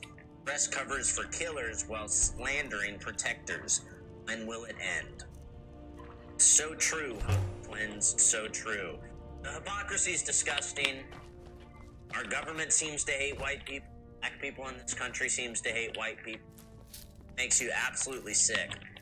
It's not fair that we have to share a country with these people. I got a Nick Fuentes clip here. This was posted by Fuentes Updates on Twitter. Fuentes responds to the horrific of Irina Zarutska. "I'd rather be too racist than dead and not racist enough." Amen. So, let's hear what Nick has to say. How could it have been avoided if she was racist? We were led to believe that any level of prejudice, any level of pattern recognition is the highest evil. Not just evil, but the highest evil. Oh, you're racist? I can't even be in the same room with you. Oh, did a double take. You're looking over your shoulder because a black man is behind you. That is systemic racism, a microaggression. That is internalized racism. How dare you think that? How dare you react that way? I don't even want to know you. I don't want to be your friend. It's worse, apparently, now than being a murderer. Barely than being a rapist, a terrorist. And yet, if she were a little bit more racist, she'd be alive. If she were a little bit more racist, her parents would have their daughter. If she saw that guy and turned and walked the other way, she'd be alive. If she said, I won't turn my back to him, I'll sit behind him, I'll sit facing him, she might be still alive. But what are we to do when the lesson over and over and over again is safest bet, don't be near them. Safest bet. And who wants to gamble with their life? Your safest bet is don't be in a situation where they will also be there. Next safest bet, if you see them, get away. It doesn't matter if they notice, it doesn't matter if it's offensive or insulting. If that's your safest bet, who can argue that we shouldn't behave this way? Who would argue that you should risk your life and get stabbed in the neck for no reason, like her, like Austin Metcalf, because you don't want to be insensitive, because you'd hate to be racist? How's that going to make the super predator feel? Or, unfortunately, how would that make an ordinary black person feel? I care about my life more. And I'm a single man. I can't imagine what it's like for a family. God forbid you're a man with your girlfriend. God forbid you're a man with your wife, with your young children. At that point, you have an obligation to get away. You're going to gamble the life of you, your spouse, and your children because you don't want to be insensitive. You don't want to hurt their feelings. You don't want to be considered a prejudiced person, whatever that even means. You saved us. So is it worth your other life? Me, easy. You know, I like being alive. I don't like knives lodged in my throat. So I don't go near black people. And I understand perfectly well. There are a lot of black people that are not violent, and I understand perfectly well. Man. There are a lot of black people that are really good people. I'm not going to roll the dice. What if I'm wrong? I'd rather be alive. I'd rather be alive and too racist than dead and not racist enough. Is that simple enough? Is that simple enough for you? Yep. Super true. If this girl knew black people in America, and she came from Ukraine, so she maybe didn't know. I mean, there's plenty of white women in this country who all are ignorant to this, but yeah. See a black dude that looks like this, don't sit with your back turned against him. Just don't even live in any of these big cities because they're full of black people that hate white people. It's not cool, guys. It's not fair. We don't have to live like this.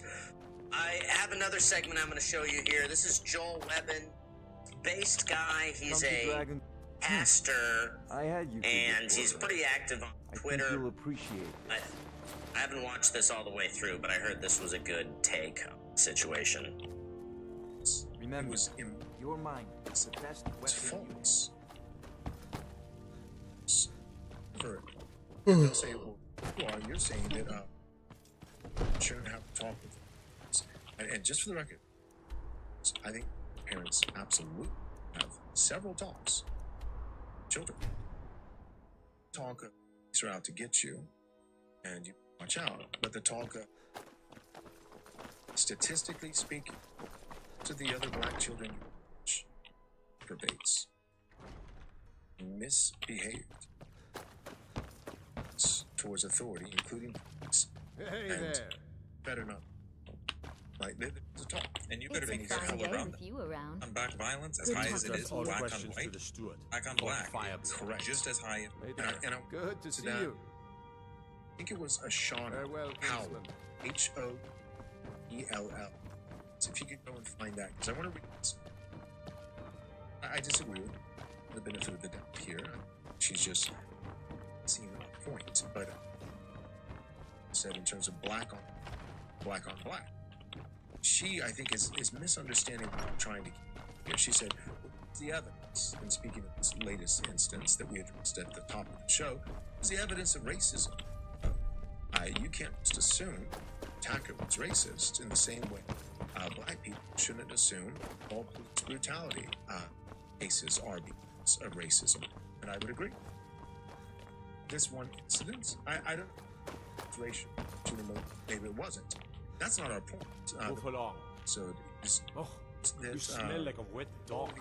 Black murders are racist. Just looking at you makes me upset. They just kill people. What do you want? It's not incredibly high. So we're not saying Stop wasting. is that all the why are you still staring at me? It's against white people. Some of them absolutely are. Absolutely. I think most of them are. I see it everywhere. Go to Food Line, go to the grocery store, and see how the fat black women glare at you. I experience it every day. Enough to have not been stabbed or mugged or anything yet, but almost every time I walk past some black people, it's a nasty glare. The vibe is not good. You can feel their hatred through their eyes. You can feel it in the air. You know what I mean? Leave a comment. I think blacks have a bad attitude, and they try and push their energy at us. You can just feel, even without saying anything, just feel it. That's not the point. It's simply comes to the statistics, the facts. It's white crime, Hispanic crime, black on black. Slice it exponentially more. Specifically, and so say take care of parents, Christian white, Lord, your children talk. The talk that is the talk and always remember, that takes the your world children is ripe with people looking to their steal your maturity. Time it says there are certain people to tell. Certain someone is black church, and we them in Jesus Christ. Wait, I'm not talking to a person, to a crowd. If you go into a crowd of strangers, some danger. If they're black strangers, there is 30 times more danger. It's the facts. And it is actually failure of your mental duty. Please hear me. If you teach your children growing up, if you lie to them, say, pieces of people, the same. They are not. You are actually a child, factual truth, that could save them, actually should. Situational awareness. As a young teenager, let's go try to buy the property in Morthal. If you're white and you find yourself in a room where there's a bunch of black people, no other white I'll people, probably have to kill you should the question bucket. what you are doing in this room. The other day I walked. This was a while ago. I walked into a Walmart and it was black people working and black people shopping. I walked out. I'll look to a different store. No way. You know what I mean? Leave a comment. They should know that in certain parts of town and in certain contexts and certain times of day, big time. I'm done with this. I'm kind of tired of it. It's like, it's okay. You know, it's just like, guys.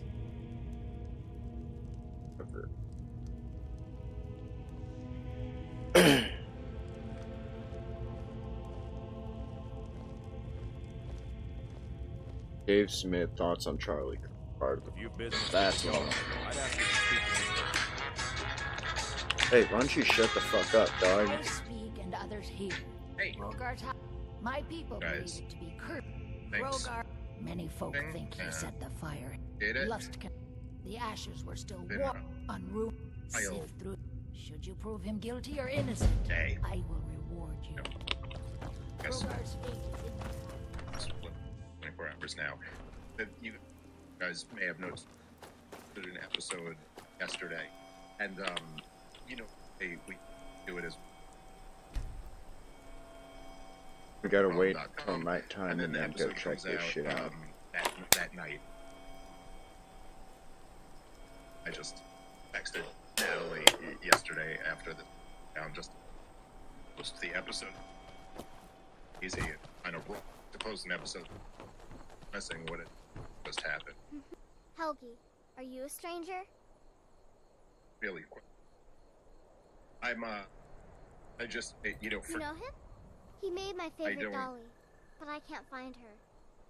Are you sure you aren't a stranger? The smoke woke me up. I was hot and I was scared, so I hid. I'm gonna Then it got cold and dark. I'm not scared anymore, but I'm lonely. and Will you play with me? truly Okay, let's play hide and seek. We have it's- to I- wait you know, for I gotta nighttime, just- though. I can't tell you.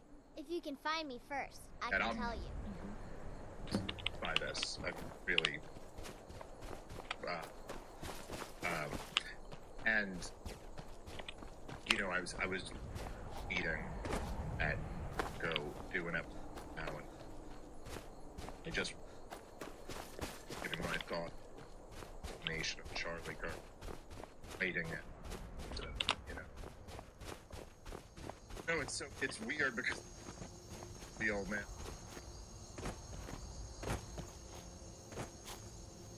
and of course lunch like try to analyze, break it down what's up and you're personally patient dry and maybe I would that I bet this is the truth. I get it all the time. I get it. When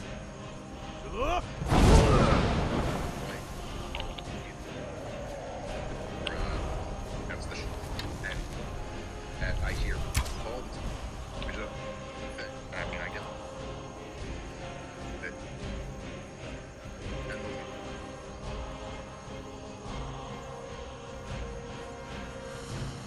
And that's what you know some you did that.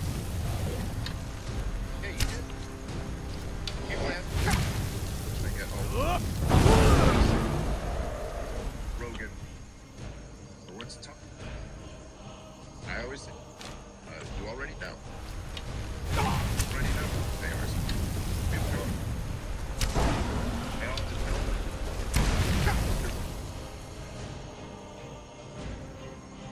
Like I knew, and admit, got to actually, I realized, as you get to know, being good, and for hour, like something, at least pretty well. So anyway, I say all of no joy. It was weird feel. It's a week. Something you just get. But anyway, I guess think of that, I think.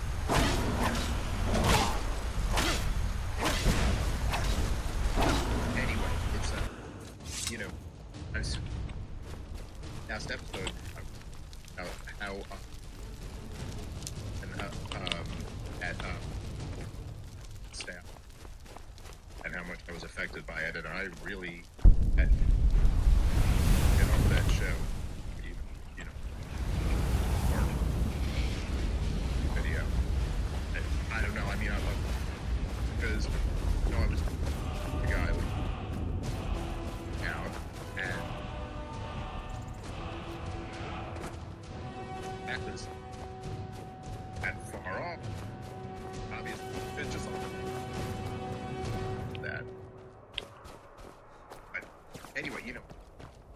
guess a lot of people, and I was not very that I would. We texted back and forth. He texted me a bunch of shit years, and I did his radio show podcast. I did that I think a couple times, and then he had at this big event we just had recently, date that I did, and in all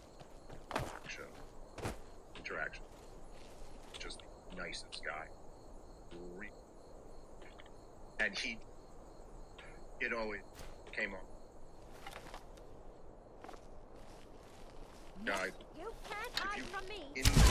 At turn, you were a kid who attended a turn. You found me. Caught Charlie Kirk. Layla was trying to find me too, but I'm glad you found me first. Everyone would. World to me. Layla was told to burn Mommy and me, but she didn't want to. It's like She wanted to play with me forever and ever. She kissed me on the neck, and I got so cold that the fire didn't even hurt. Manners. Layla thought she could take me and keep me, but she can't. I'm all burned up. I'm tired. I'm gonna sleep for a while now. I don't know, an example. There's some people who. She's dead. Layla is dead. Haters. Layla. That is. I thought she left to join the Stormcloaks. You're like, my poor Layla. You're like a dickhead. Bringing you. She's dead. Anyway. I thought Layla left. She began to spend a lot. In fact, the night she disappeared, she was supposed to meet Alva. Alva told me later that she never showed up. You think Alva? Ye gods! You think Alva is a vampire? No. I refuse to believe Alva had anything to do with this. There is no way you can prove it to the Jarl. I hope Alva... And, anyway, it was, I think you can say it's, man. Well, aren't really, you the handsome one? You and I should spend some time together. I mean, I had a...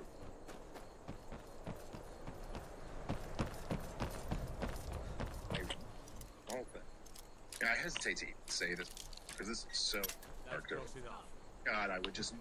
By order of the Jarl, stop right... True. Man. God damn it. Come along with us. We'll take any... Truth. Okay, so this...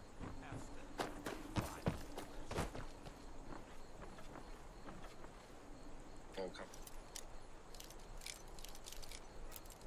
And I...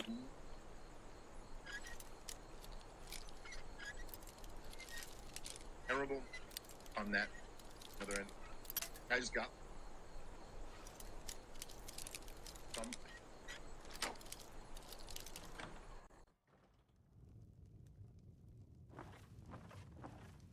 Go. I'll try and make this quick. No. Something and so anyway, we got a punt right back. Wait for Charlie. And I open my hand is out saying, and pray for Charlie. Then I had gotten shot. Out video of all that. And I had the video with. And I mean, that is just like really.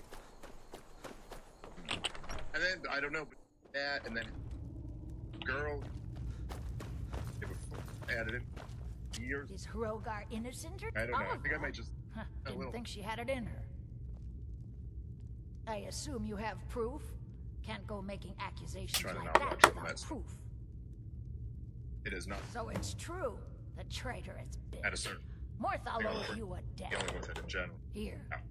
No. Mortha, I'll gather together some You know- able-bodied warriors to clean out Movart's lair. It's, Looking outside for you to lead them. you know, it's terrible. Terrible on a human level. And I think a lot of feeling that, especially because Charlie was, you know, a Well, phenomenon. look at you. Guy with, If only everyone acted like you did. like, and was like, Take us to Movart's lair. millions. Yeah. Really made like, academic, and obviously, people want, and it's that happened. I mean, I guess that's the personal.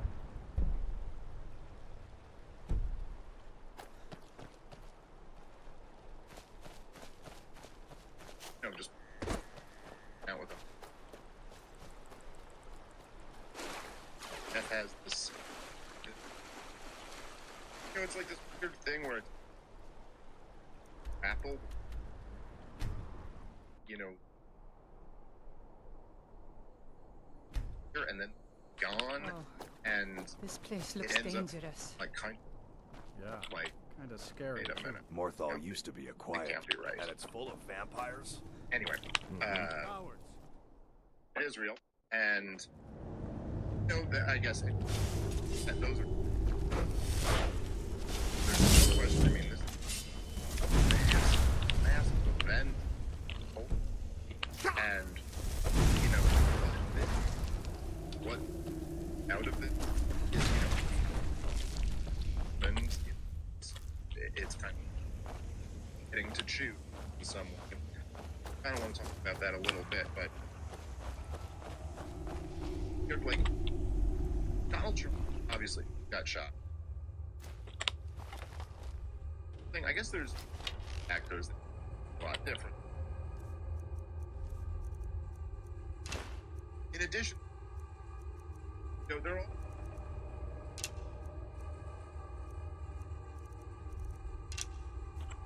when it's a candidate. Yeah. Okay, to us. They're like the is like first president sometimes. Okay, it's haven't lived getting a set happened passed, and of course Left in your pockets, don't you, my friend? that is a that happened. Yes. But just What was that? and I'm in but still elected president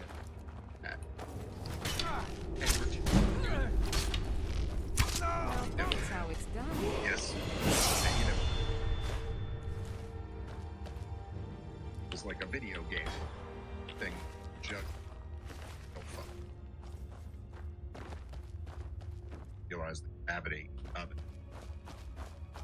is, I guess you say, from like the symbol of the whole thing, right? Like on its face, here's Charlie Kirk. It always, you know, I haven't changed my. I guess that was Stephen Crowder's thing, but thing, right? And at this institution of fire, leave the state, and if you disagree with here and on to you, exercise each getting sniped like power and like soundly thing big snapshot where you're at and you know it's goddamn Fuck. right. You know people dating but now that's pretty actually I mean, let's have a bit. Well, I seems like person you have a bit of gold left in your pockets, don't you, my friend? What was that? Bad idea. Like, God damn it, if you don't have that level. No. Here's that. And you have It's amazing. It's like basic, you know, or with some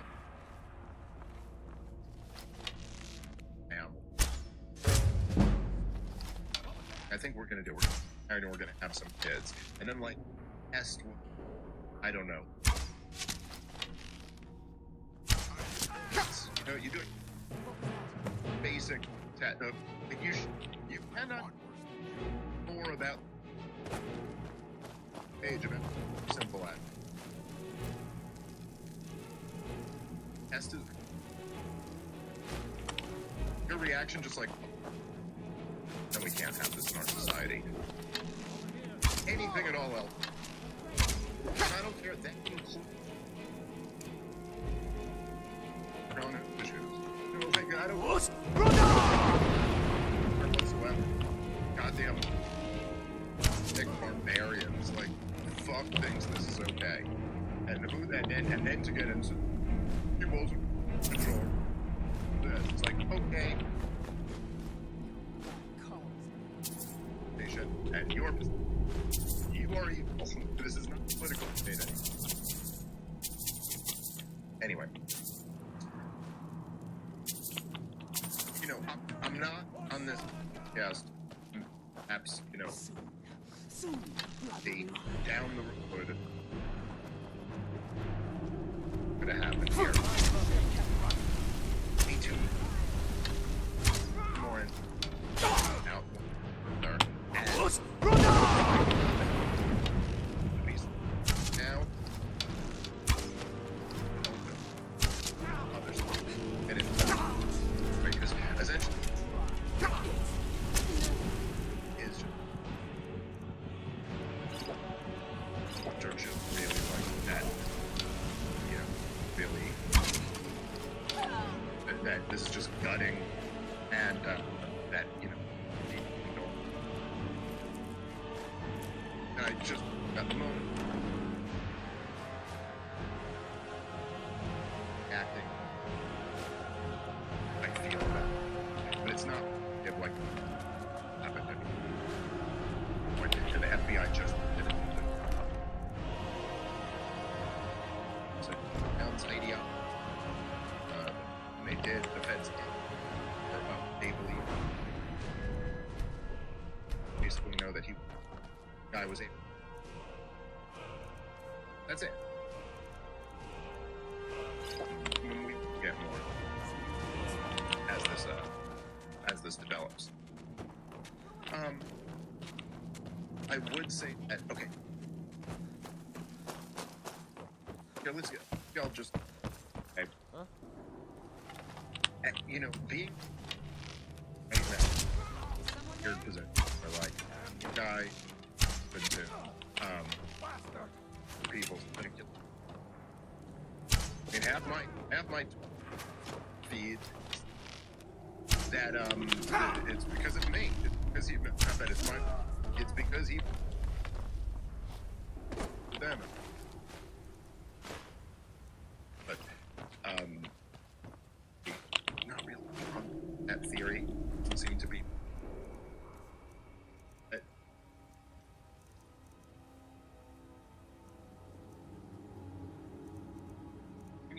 That video thing that we gather on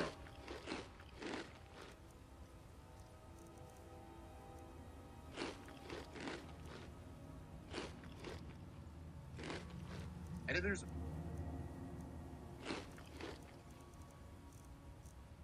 think that the other side, it is incapable time really dangerous. I would extent that I had any influence. Like, all right, I think we cleared it. Is like everybody stupid. Don't do something stupid and senseless. Island. Only gonna make. I hope. Mother's calling me. That's kind of like the message. already see. Counts like, fun stuff. Damn, believe me, I understand. Thank you. I mean, I'll try my. I get Andrew badass video where he's exam. I get the temptation, but I don't think that's the message that we have to be. Obviously, this for figure out what happened. So there's like, gonna bring or family right now. That's not the route that you want to. I kind of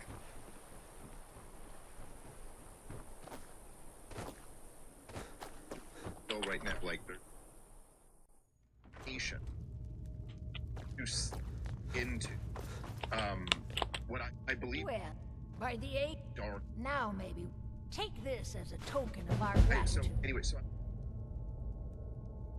Till next time.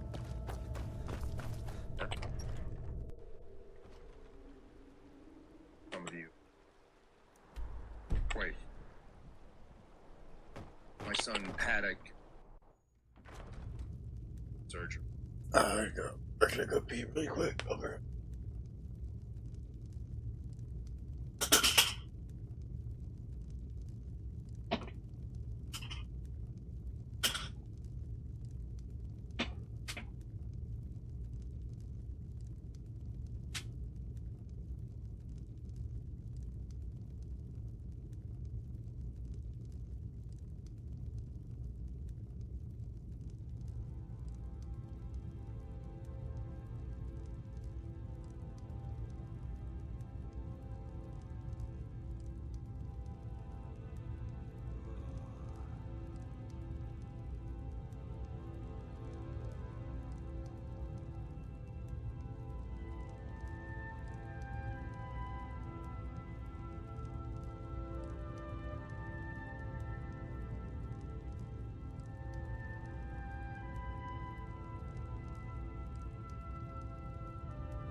You're different, aren't you?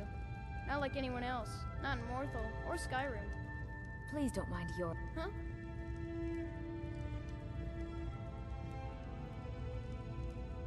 I get lost sometimes. I'm not sure where I go, but I'm not here.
And you know,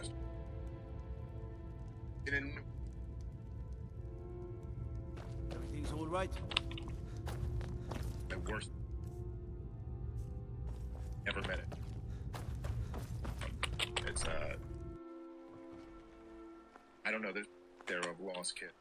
I've never lost a kid. I can't imagine what that's like. But I do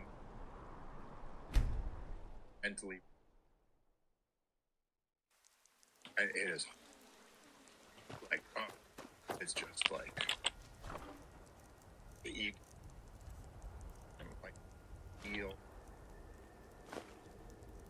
if like.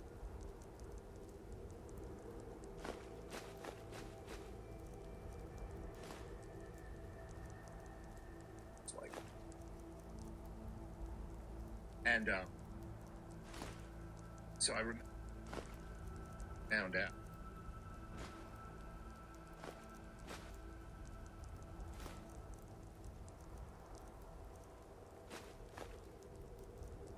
Preparing for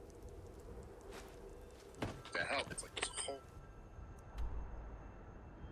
Like I remember when I was in.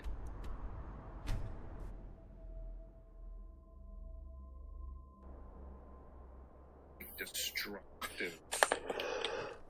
It's like, Alright, so I don't think this is gonna be what I thought it was. Like feeling it's like just being mad at the world, like how unfair this is.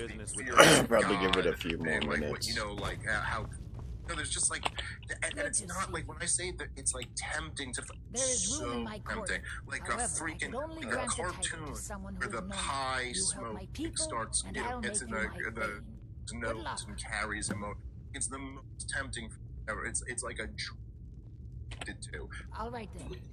Want it so much. There's something rewarding in a weird way. It makes you better, like briefly in some moment, to be like, you know, fuck you God and fuck you world. How can you to me so unfair and like I have to suffer? And that's no boast. It's very human temptation. I bet 100 Bad gold for on yourself. Just your own two Nothing hands. Weapons and First off, magic are out. got a real Now let's sick see what you baby got. who's like never done anything wrong and needs to go through this whole thing and his start to life. And you know, it's just it's really to fall into that. You feel really, really bad, and it really, really is unfair. So it's just very like it would be like it's as easy as like you didn't sleep for 5 nights in a row. You got absolutely no sleep, and then laid down on the most comfortable bed ever. How easy it would be to fall asleep is like how easy it is to fall. But then like on some other level, you also know that is the devil. You know, like that.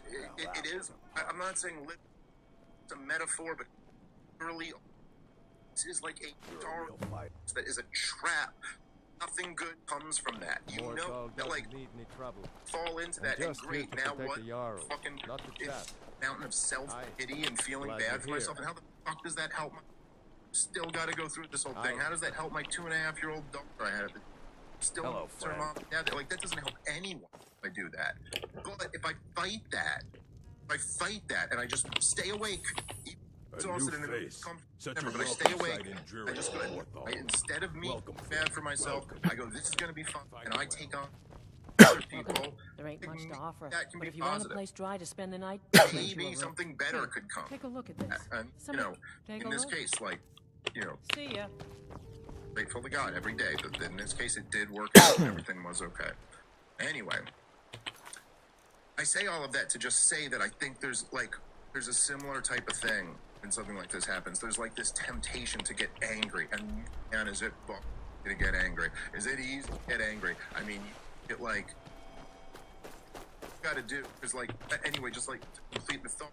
It's like from beginning to now, it's like saying like, no, Charlie Kirk too. To many of you guys who love, that is somebody who you loved and who you watched. Did I seriously? Did my horse die already? Cold blood, never did anything. They could be guilty of no. And then like you see a video of like some left-winger celebrating, and I'm sure so many of you have seen it. It is so easy. Like, that darkness, man. And I understand why some people, it's so easy to. It's so easy. So, like, you know, they kill some, and then they're sitting there celebrating it. Like, motherfucker. I mean, what's the right response to that? It's very easy to start going down that path, to start coming up. I think the right response to that is. But again, it's just like with the other stuff. Destruction behind that path. No matter how tempting it may be, or no matter how good it might feel, we all know at some level that then the darkness wins. Nothing good can come from that. And you know, I mean, not that any of them are fucking ever listening to me, but you know, if the, you know, like if I had a message to like, you know, left wings on TikTok, celebrating Charlie Kirk's death, I guess my message would be like twofold.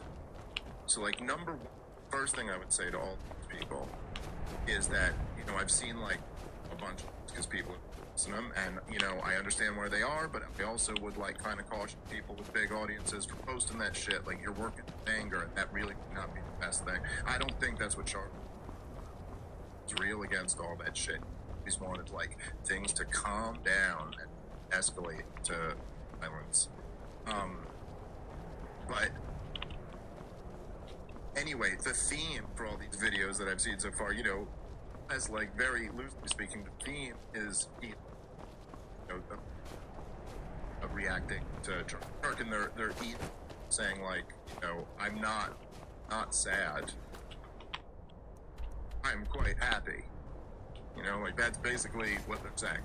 I'm not sad that Charlie Kirk died, or I'm quite happy that Charlie Kirk died, and then some other, you know, way. But like, if the message is like, guys, you the left who are crazy enough to jump on TikTok and make a video about how you're not sad, you're happy. My response would just be like, it's not true. You are happy. Incredibly sad. Incredibly sad. Those are your real feelings. Not a happy person. Actually, an incredibly sad person. In fact, you're fucking so goddamn sad and fucked up that you can't even exist in this. You gotta be fucking medicated day to day through. So like, you know, obviously you're a disgusting, horrible person if you make a video like that celebrating things. But just, I guess, you know, I'm trying not to fall into that kind of anger myself. So, you know, the message would be that your counts. You are sad and you're not happy. Then there's the left. Then there's like the media. Wow, it is really. I mean, it's just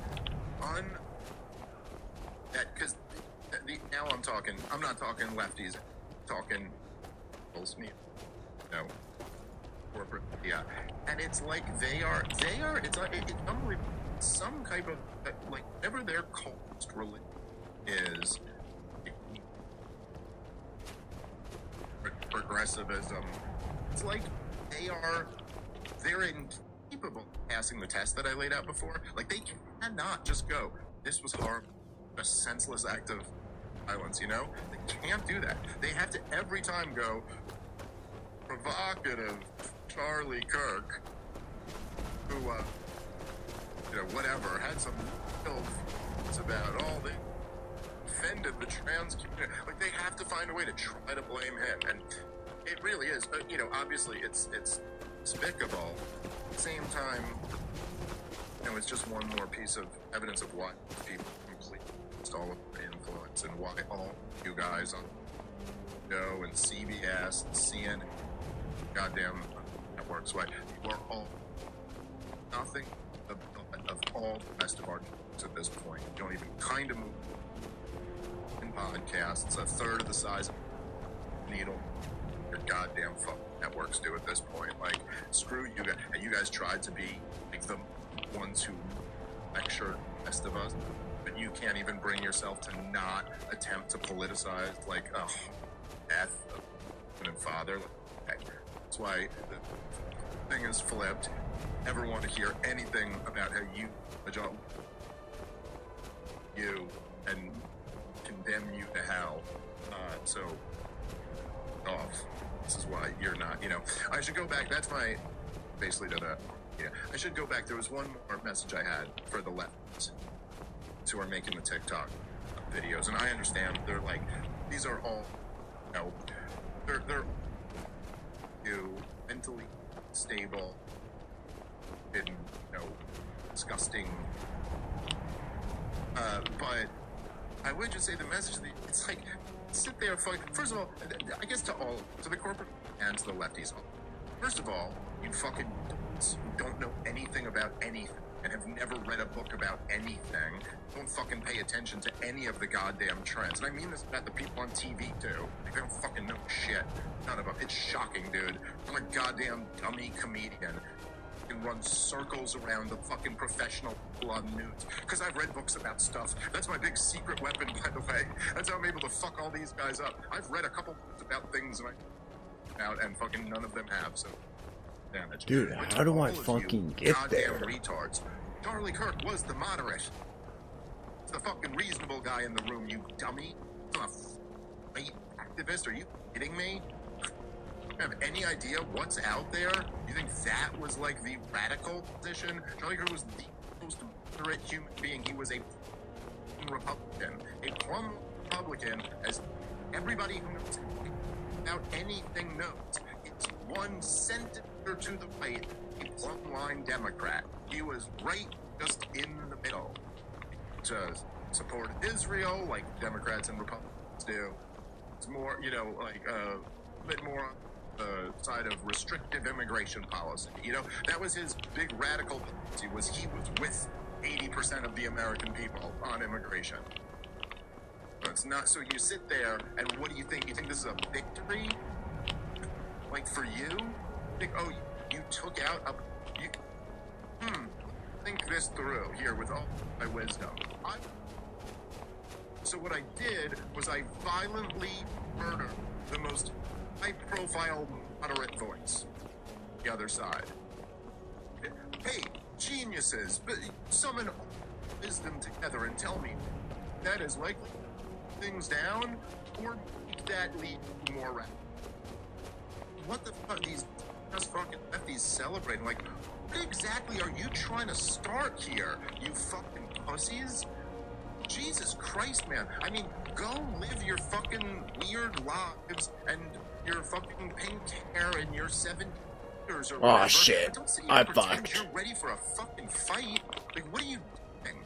Do you know, it's like such a weird dynamic they have here, right? Where, like, broadly speaking in the country, there's like this culture war. And like the left-wingers are almost always the ones who are out on the streets. They're the ones protesting. I mean, yeah, you could point to January 6th, but it's like the one exception. It's the exception that proves the rule. But who is out in, the Ferguson, Missouri, protests and riots, or Trayvon Martin protests and riots, or the George Floyd protests and riots, or there's the Pussy March, March, or there's the campus activism over the last, 15. It's like the leftists take to the street. They're the first ones to go, we're going to go out here and do a thing. It's much harder to get the right-wingers out on the streets because they have families and jobs and church to go to. But the right wing is so much tougher. So much tougher. Like, if this ever came down to a fight, the fight is right-wingers mowing down gender studies majors. What are we fucking talking about here? You ever see one of those videos where, like, Antifa would actually get into a fight?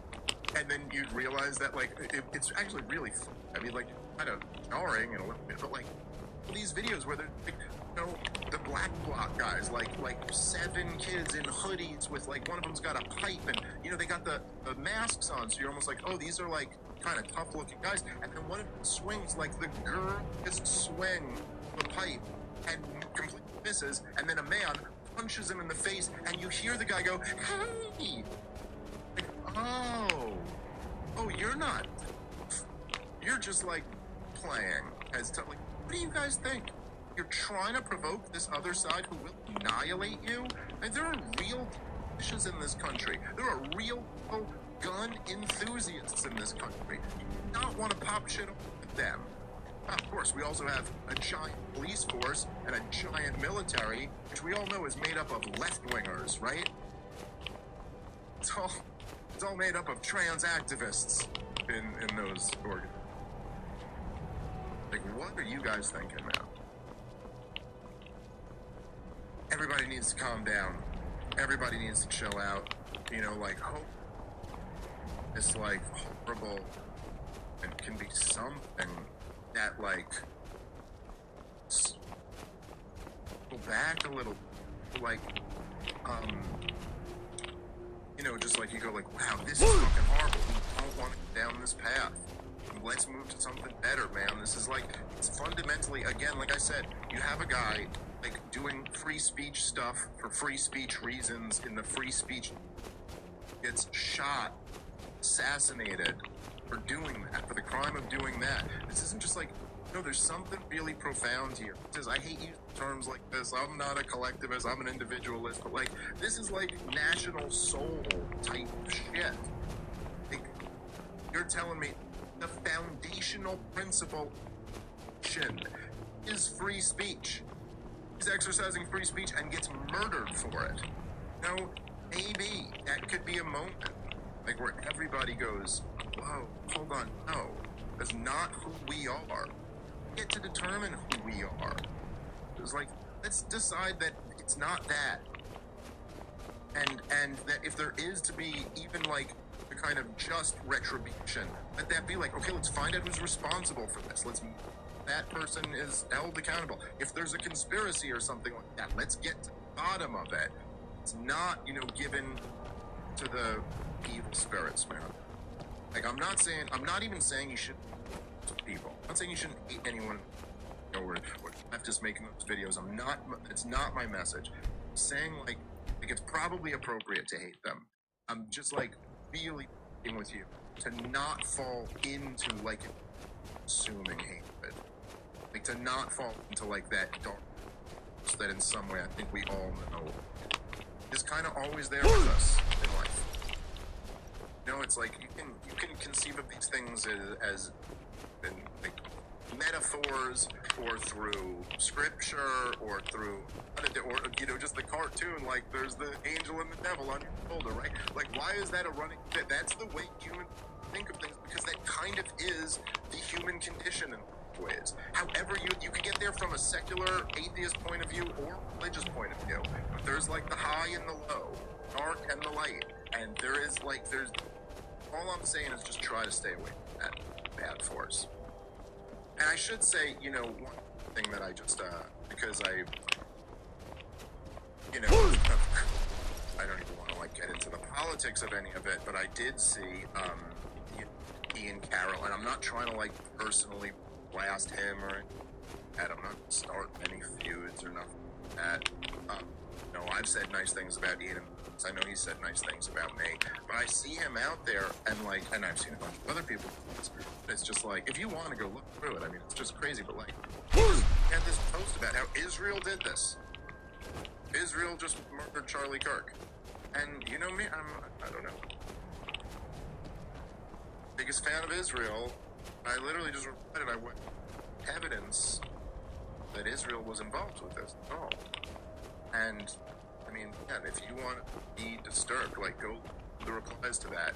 It is unbelievable how people together theory, you know, they're like, what evidence do you have? By the way, the answer is none. You have absolutely no evidence. There is absolutely no reason to even suspect that is the case, let alone to determine that it's a fact. And all things people are posting, it's just, guys, Jesus Christ, man, I'm sorry. I just don't go for slop kooky theories. Like, if you got some evidence, bring it to me, and I'll be the first one to look into it. But then people going like, waking up to Israel, like, dude, he said release the Epstein files, and he, you know, he once on an interview said, like, no, pro-Israel people are crazy when they're accusing him of being anti. That's it. And like, you know, to his credit, he defended, like, having me at the thing and having Tucker and Megan there and stuff, but, like, just got no real theory here, and it just makes no sense at all. They telling me the government of Israel took out their number one guy who still had influence amongst young people? It just doesn't make any sense to me at all. I don't think it's like, I don't know. I think honestly, in a way, I think a lot of those guys might have fallen into dark force where they're just so wrapped up in blaming Israel and blame for everything that you start to see it, or you kind of desire that before you even reached it. But I think like anyone, let's just fucking breathe on this for a little. Let's get I'm again, as I say all the time, I'm not against a conspiracy theory. I love a good conspiracy theory. Lots of them are true. Gotta have a case to make. Gotta have evidence, a coherent narrative, a through, and different, things that back up your assertions. It can't just be this just, I don't know, we'll just say that. We'll say it was them. Theirs. I hate that shit. I should say, and I'll probably wrap up here in a sec. I think I've pretty much said what I want to do. I will say, one of the things that's, one of the reasons, say, well, you don't want to fall into dark forces that I was talking about, why you don't want to this, encompassing greed or whatever, despair, any of, bad things that you don't want to fall in, is because it becomes blinding, As the same thing I'm saying over there, you could really, really hate the government of Israel. You could even hate Israel, you could even hate Jewish people or whatever, and still are concerned with getting things right, getting the truth of things, then you don't want thing, you're always immediately blaming them first, because obviously there are other factors in the world too. There are other forces, and if you're falling into that, right, you can see where the problem is that you're missing what really happened. You're going with the conclusion you want, and so you're not seeing the truth. And that's kind of the problem with all things. It's the problem with all-encompassing hatred too, because it's real easy fall into oh god, you look at some of these on TikTok celebrating Charlie Kirk died, fucking angry, I'm this, but then you kind of miss the fact that look at all these other guys who are actually saying the right thing.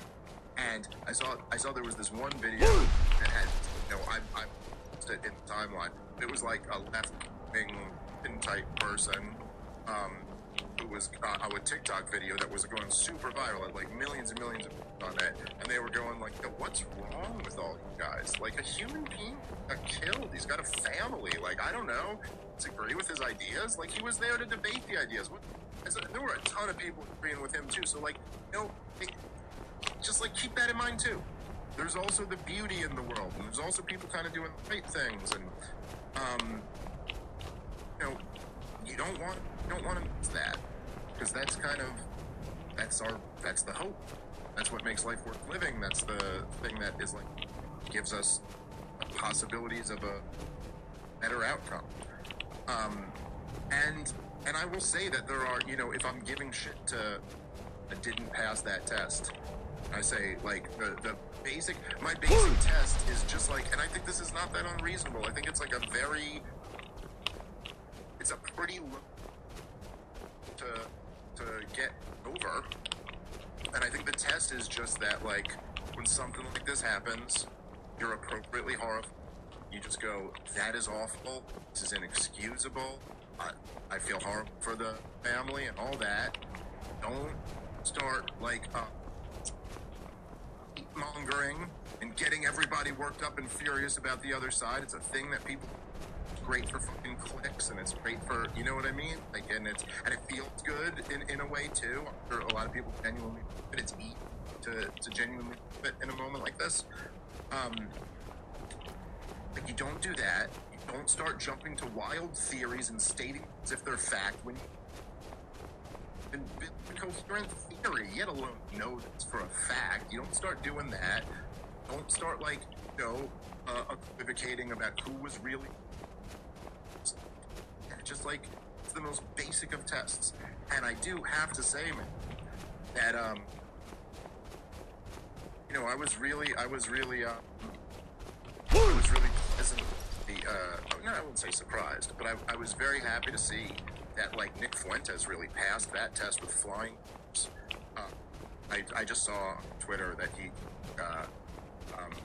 you know, he just basically said the exact right thing, and then he canceled his last night, and it's like, I'm just not going to do that. And I don't know, I just thought, like, it's weird. Of course, in this world we live, it's like, Nick Fuentes is the one who actually has the appropriate kind of adult reaction.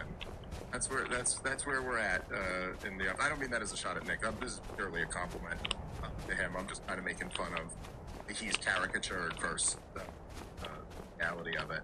But you know, and I'm just particularly giving him credit just because you know, again, like the way he's caricatured versus like how actually so many of these supposed grown-ups in the room are acting.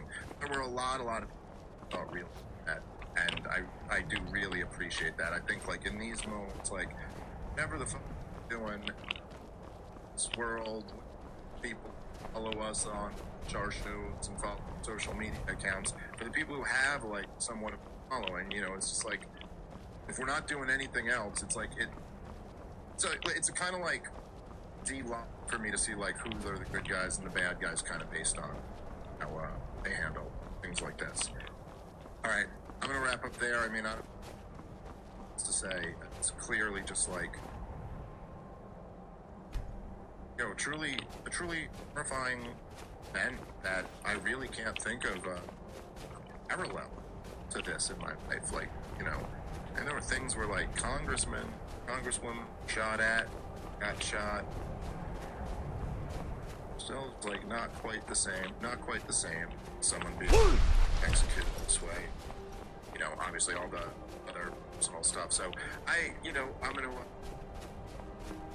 sure kind of processing this, and you know, and I'm sure say about it, you guys.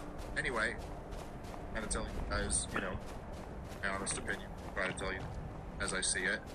That's, you know, I'm being completely honest. I did not feel like doing this. I did not want to have this episode. I just knew I'm very upset about it, and if there was a good chance I might get emotional. Yeah, I did. Together. I just didn't feel like doing this. I'm the kind of guy in this situation, I actually don't like to talk about it. Despite how much I like to talk in general. It's like this, I don't. I just kind of had this feeling, like, I don't know, I have to. That's my obligation to you. I gotta come here and tell you how I feel. This is the deal. I don't know. Actually, I kind of feel this was somewhat helpful. And just kind of get some of this off my chest to you. So, thanks for listening, and talk again soon. Peace.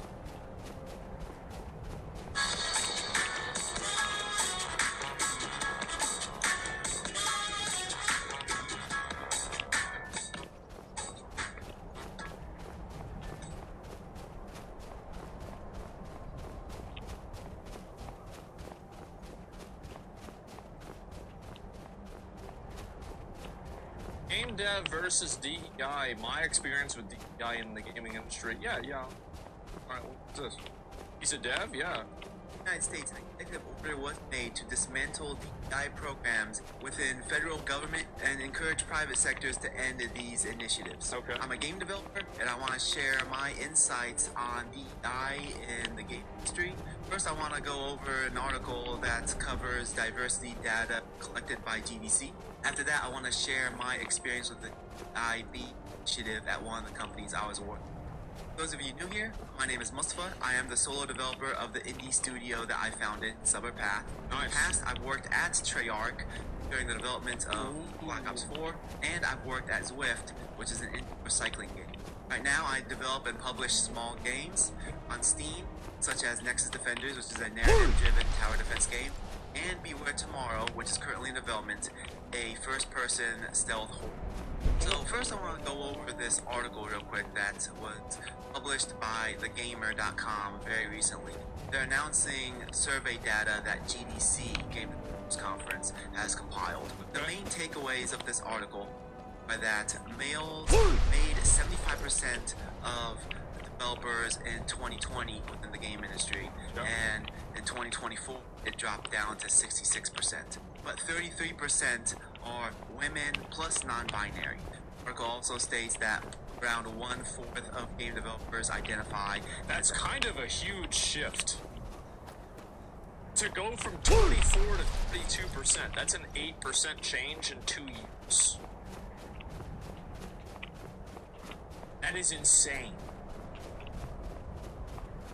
LGBT plus. Another point that it focuses on is that 3%, so very close to 50% of all game developers between age 18 and 24, so Gen Z, just coming straight out of college, identify as LGBT. The point that this article brings up about... Wait, what?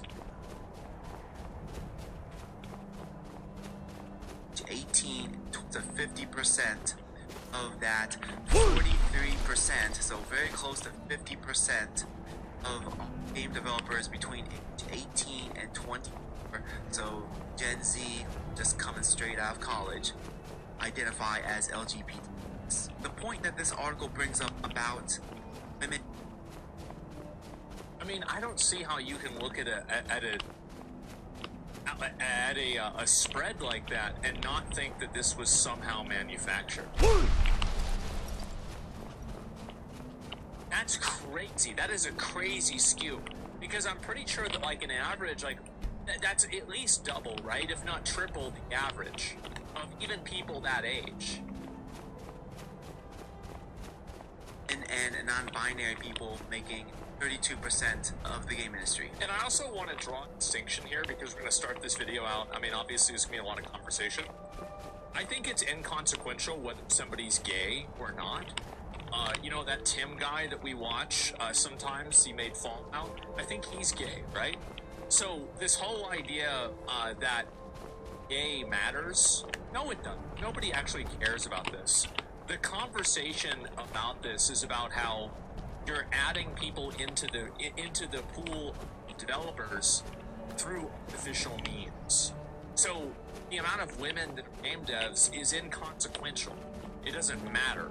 Like, I think that people don't care. Like, you know, for example, Shadowbringers for Final Fantasy IV. I didn't play it. I get reminded about that every week. But I didn't play it. I've heard, though, that it was one of the best stories, and that was written primarily by a woman. And so this idea that, like, the demographics are somehow indicative of content, or, like, women making games is bad, I think that's very one-dimensional.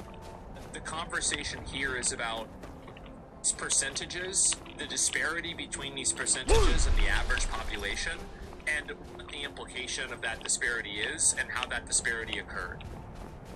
Just so you guys can understand where I'm coming from here. Skyrim's written by a woman, and by a woman at its peak. Yeah, and so it's just, that's not how I see things at all. I just want to make sure that we contextualize this, because I know that a lot of people are going to, like, you know, I've seen, like, because people tagged me in this article, and they've been like, oh, well, that explains it. I think in a way that's true, but not because of the fact that they have an identity group, the fact that they're hiring based off of the identity group. I don't want to analyze this number because once they clumped non-binary with women, the number means nothing. No, who the fuck? It's like a fraction of a percent of people. It's nothing. I think it's like so minimal. Non-binary means nothing. It's just like that career fair that happened a couple years ago that was supposed to be for women and non-binary people, and a bunch of men showed up stating that they are non-binary, so they were allowed in. So the term non-binary means absolutely nothing. You just state it, and with the fact that they are clumping non-binary with women, that also means that they are including trans women.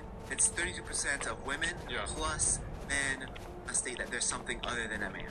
So this statistic, it means nothing. I'm just going.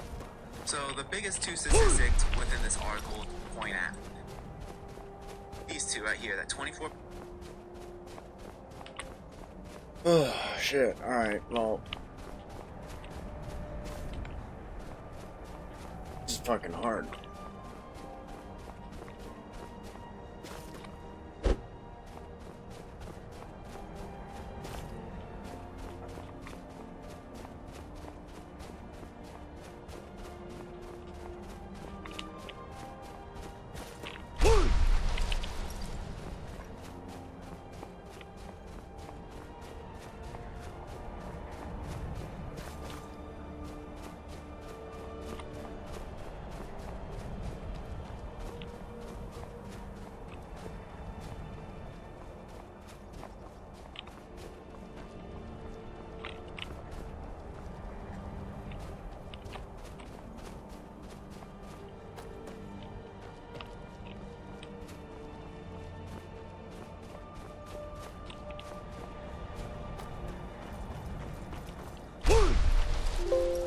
Oh shit.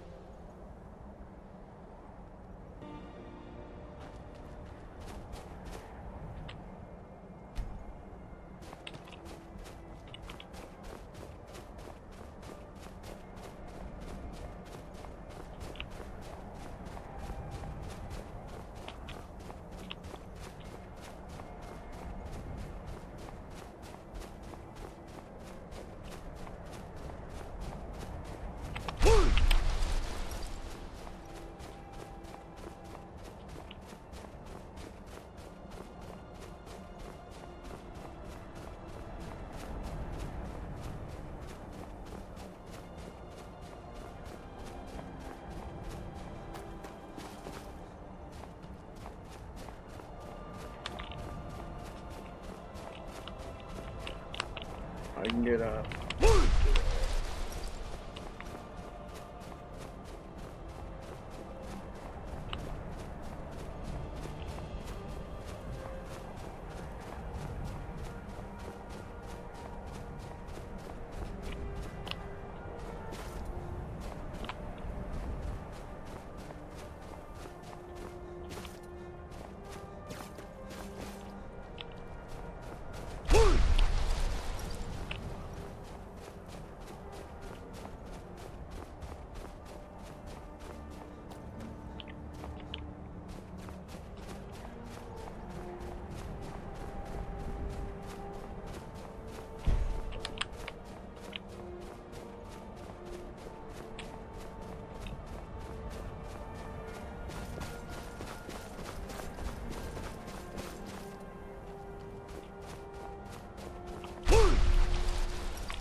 Alright guys, I'm gonna have to head out, get ready to go to work, but I'm gonna pick up where I